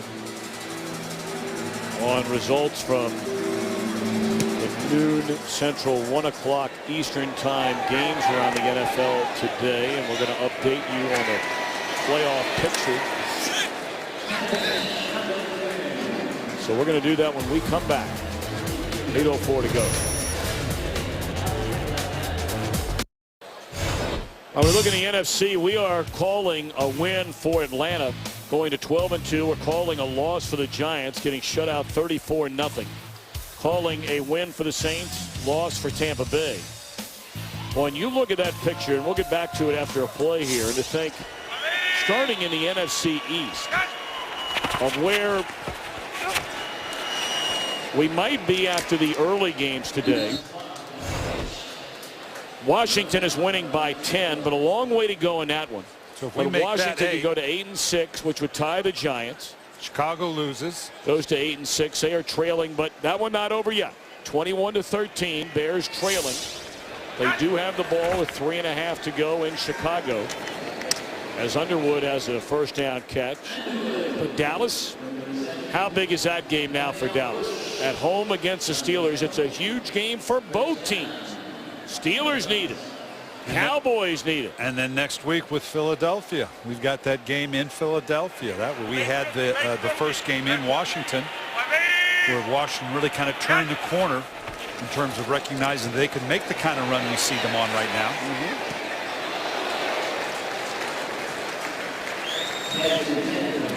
And then we shift gears over to the AFC. We're going to give the Denver Broncos a win. They're already their divisional champions. We're going to give the Baltimore Ravens a loss, sending them to 9-5. So they're a game in front of the Bengals. Indianapolis is trailing by 9 late in the fourth quarter. Steelers later, Jets later. That Pittsburgh-Dallas game, like you said, particularly with Baltimore faltering. Cincinnati keep coming back to that tough loss by Cincinnati that we did last week against the Dallas. But now the key was that everybody in the AFC North lost. Baltimore, Pittsburgh, and Cincinnati last week, and the fact that they're all playing one another. That Cincinnati-Pittsburgh game is going to be huge, as is Cincinnati, then Baltimore at the end of the season. Yep, Bengals will be on the road in Pittsburgh next week. Then the Ravens finish their year in Cincinnati. Freeman is sacked. Ball is loose. Cameron Jordan getting a sack. And we wait to see who fell on the football.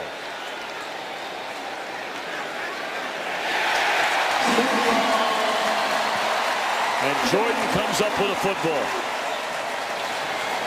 5 turnovers today for the Buccaneers. 4 interceptions by Freeman. And now the hit causes his fumble. Coming off this right edge, Cameron Jordan, first-round draft choice out of Cal, almost gets hooked there. Stays alive. Josh Freeman just holding on to the ball a little bit too long.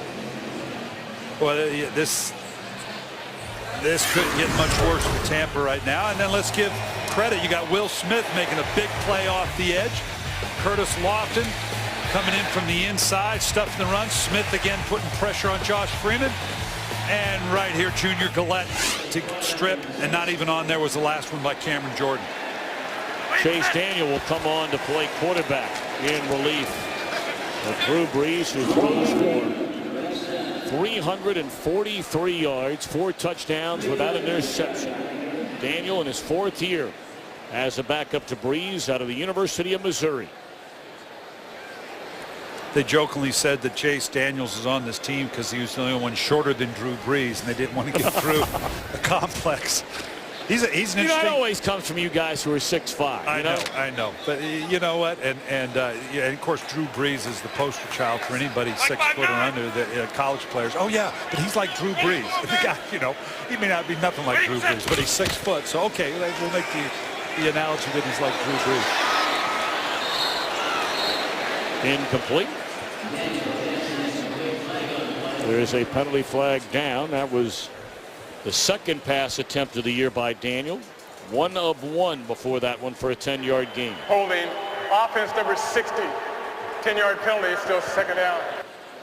Well, you got to love the fact that the NFL has backloaded the schedule with divisional play, which is great. Something I'd like to see them do, I'd love to reseed the playoffs.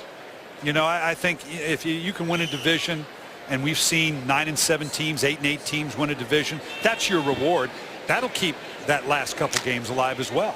That if you can, instead of having a 10 and or a 12 and 14 go play a 7 and 9 team, that keeps them playing and alive, the teams at the top end, because you might get reseeded from a 3 to a 4 or from a 2 to a 5. So I think you want to keep things active all the way to the end of the season. I think one way to do it is to reseed the playoffs. But let me ask you this. Let's use the AFC as an example. You know what a rugged AFC North is like. When you're, any of the teams in that division, and 6 of the games are going to be those kind of games. And then there's the AFC West. Right. Now, That's my point. Why shouldn't a team in the AFC West or the old NFC West, not this year, but in previous years, let an 8-8 NFC or AFC West team, not to be disrespectful, get to have a home game? Got a pass interference down the field here. But why let one of those teams have a home game as a reward when you've got a 11-5 or 10-6 second place team in a better division? Defense from the spot of the foul, automatic. Yeah, just got a hit there. Mark Barron coming over the top, clearly hit before the ball got there. Not a vicious, not a defenseless receiver hit, just kind of a useless. I'm going to knock him before the ball gets there. But that's my point. Anything that keeps the season active up to that 17th week, where typically guys are going to now sit down. I think that's one subtle way to maybe do that. Of course, they're not asking me, so. Ingram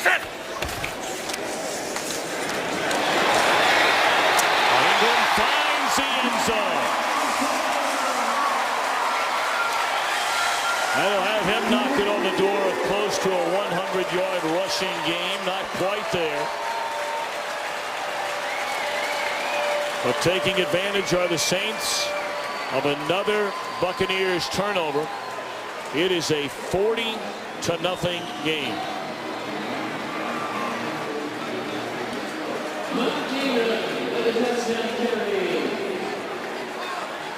And some may even, okay, you run out the score. Not when I got Chase Daniels thrown to Joseph Morgan. I mean, that's just developing players and playing the game. Well, with all the talk today of what's going on around the NFL, we cannot wait for next Sunday, a Fox NFL doubleheader. The Saints will be in Dallas. Some will see the Rams and the Bucs, Vikings and the Texans. That's a huge game for Minnesota. We haven't talked much about them. Brian, you and I will be in the NFC East. The Redskins and the Eagles in America's Game of the Week. Not quite desperation time, but borderline desperation time for both the Giants and the Ravens. And even desperation time for the Bears. Boy, it's going to be fun these last 2 weeks. Well, the New York Giants have Baltimore and Philadelphia to finish off with. In Baltimore, obviously, they're going to have a big game to end the season against Cincinnati, as we talked about.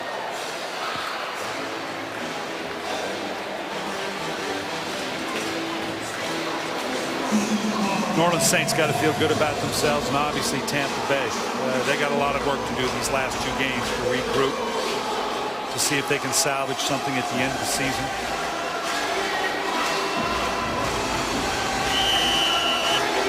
It's one of the great songs in all the NFL. They get it cranked up. They really do. It's for those that are left. It is fun. It is fun. They only play it every time the Saints score, which means it gets played a lot.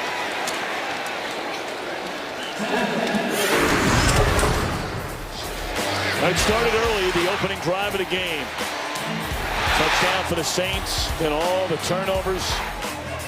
4 of them in the game by Freeman. When grossly underthrown, and Drew Brees to Morgan. 4-touchdown day, 343 yards, and then at last interception thrown by Freeman, and his day is over. Dan Orlovsky takes over at quarterback for the final 4:47.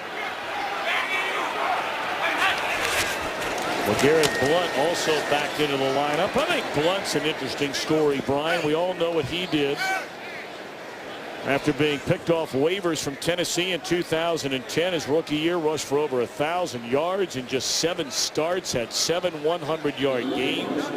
Talked about maybe his inability to pass protect like they would like him to. But based on the way we saw him run, and we saw him a couple of times during that 10-win season, I got to believe he'd be in somebody's backfield playing regularly, wouldn't he? Well, but why not here in Tampa Bay in terms of, this is a 2-back league now. You need 2 big backs. You talk about 2 physical backs with Doug Martin and Garrett Blunt. That's a pretty good combination. Well, I mean, you're right about the 2, but let's be honest about it. I mean, Blunt never plays anymore. I mean, he's gone 4 weeks in a row where he's carried the ball at times one time in a month. The question becomes, now that you know Doug Martin's your guy, there's not many guys that are 300-plus carry guys, 350 like we saw in Emmitt Smith. Right. You're seeing Michael Turner now paying, and in terms of being worn down as a 300-plus carry guy. So at Doug Martin, I can see next year, I don't know that he's going to scale back on too many of his carries, but that's still a good 1-2 combination with 2 big physical backs. There's certainly value in having LeGarrette Blount on this roster. Now, certainly he's going to want more carries, and at the point he's a free agent, that may very well happen. But with the other assets they have, that's a pretty good 2-1-2 punch for Tampa Bay to have. Orlovsky getting his first game action of the year. Tampa Bay has been involved in so many tight games. Before today, they had not lost a game by more than 8 points the entire year. Lowe's post-game show coming up next with Kurt, Terry, Howie, Michael, and Jimmy. And man, oh man, they will update you on everything going on around the NFL. The Redskins are going to get a win to go to 8-6. It would move them into a first-place tie with the New York Giants. Dallas with a chance later 68, 10-yard penalty to make it a 3-way tie atop the NFC East. How about that NFC North with Green Bay, Minnesota? Minnesota making a late run here at Green Bay. Minnesota will have the same record as the Chicago Bears. If the Bears can't come back in the final minute, Minnesota has the ball with 3.5 to go, beating up on St. Louis 36-22. Who would have thought that? And Adrian Peterson, you've got to marvel at Adrian Peterson. I mean, with Christian Ponder and the lack of passing offense, he faces an 8-9-man front every single play and still is on track for better than a 2,000-yard season.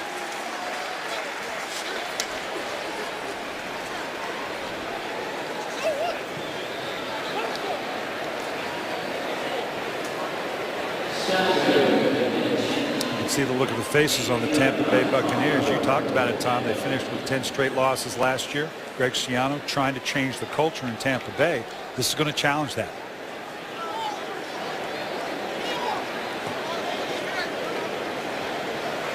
Well, they're going to let this run down to the 2-minute warning. Trailing 41-0. The last home shutout by the Saints, 1991, when they blanked the LA Raiders.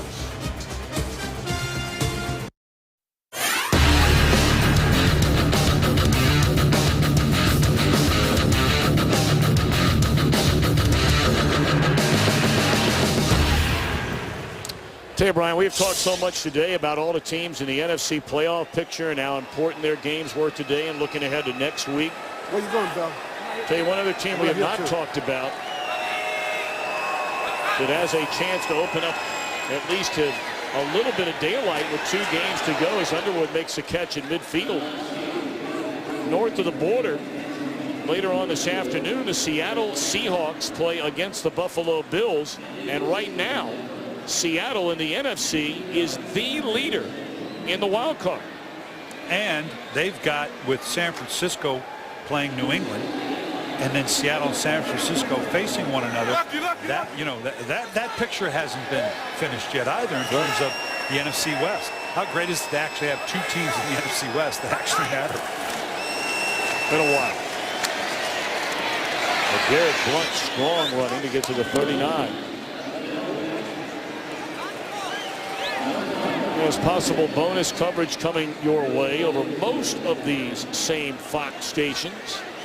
Minnesota 36-22 leaders at St. Louis. Yeah, the Rams have had a nice year. They have. Jeff Fisher's done a nice job.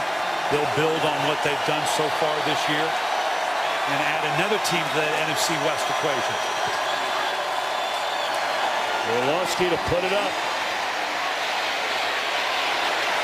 And he is incomplete. He had a look on Nate Byam.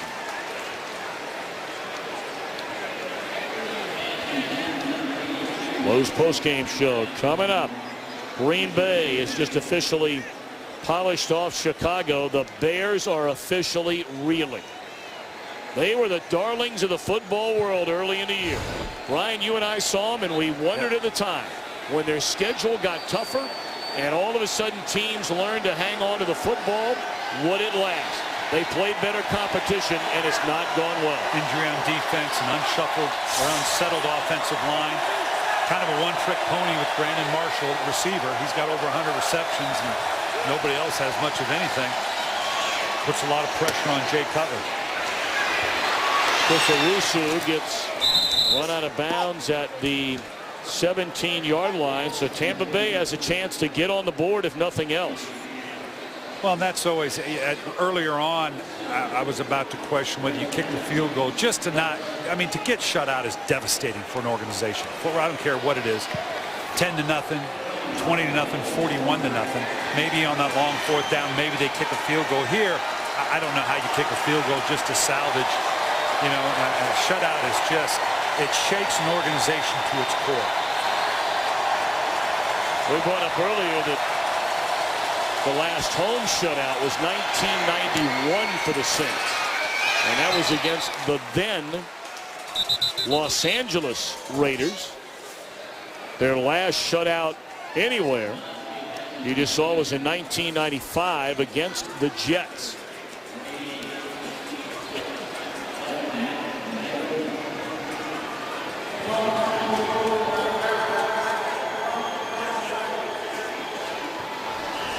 Now, Joe Vitt, as Laura Oakman told us, brought that Super Bowl trophy in. He doesn't look like he's having as much fun as he should at 41-0. Brought that Super Bowl trophy in the locker room and said, guys, we're on a march to get there next year. We're out of it this year. You want to be a part of that drive. A lot of them answered the bell. One play remaining.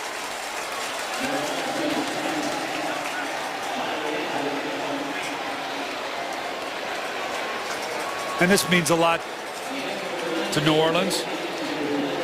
Steve Spagnuolo, yeah, it means a lot to get a shutout. It does. At this point in the season, you're looking for anything to motivate your guys, hang your hat on. This will be a nice bump for them going into the last 2 games of the season.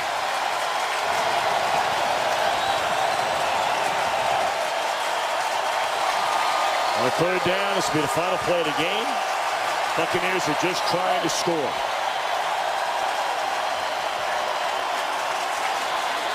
And now call timeout. That's a tough one.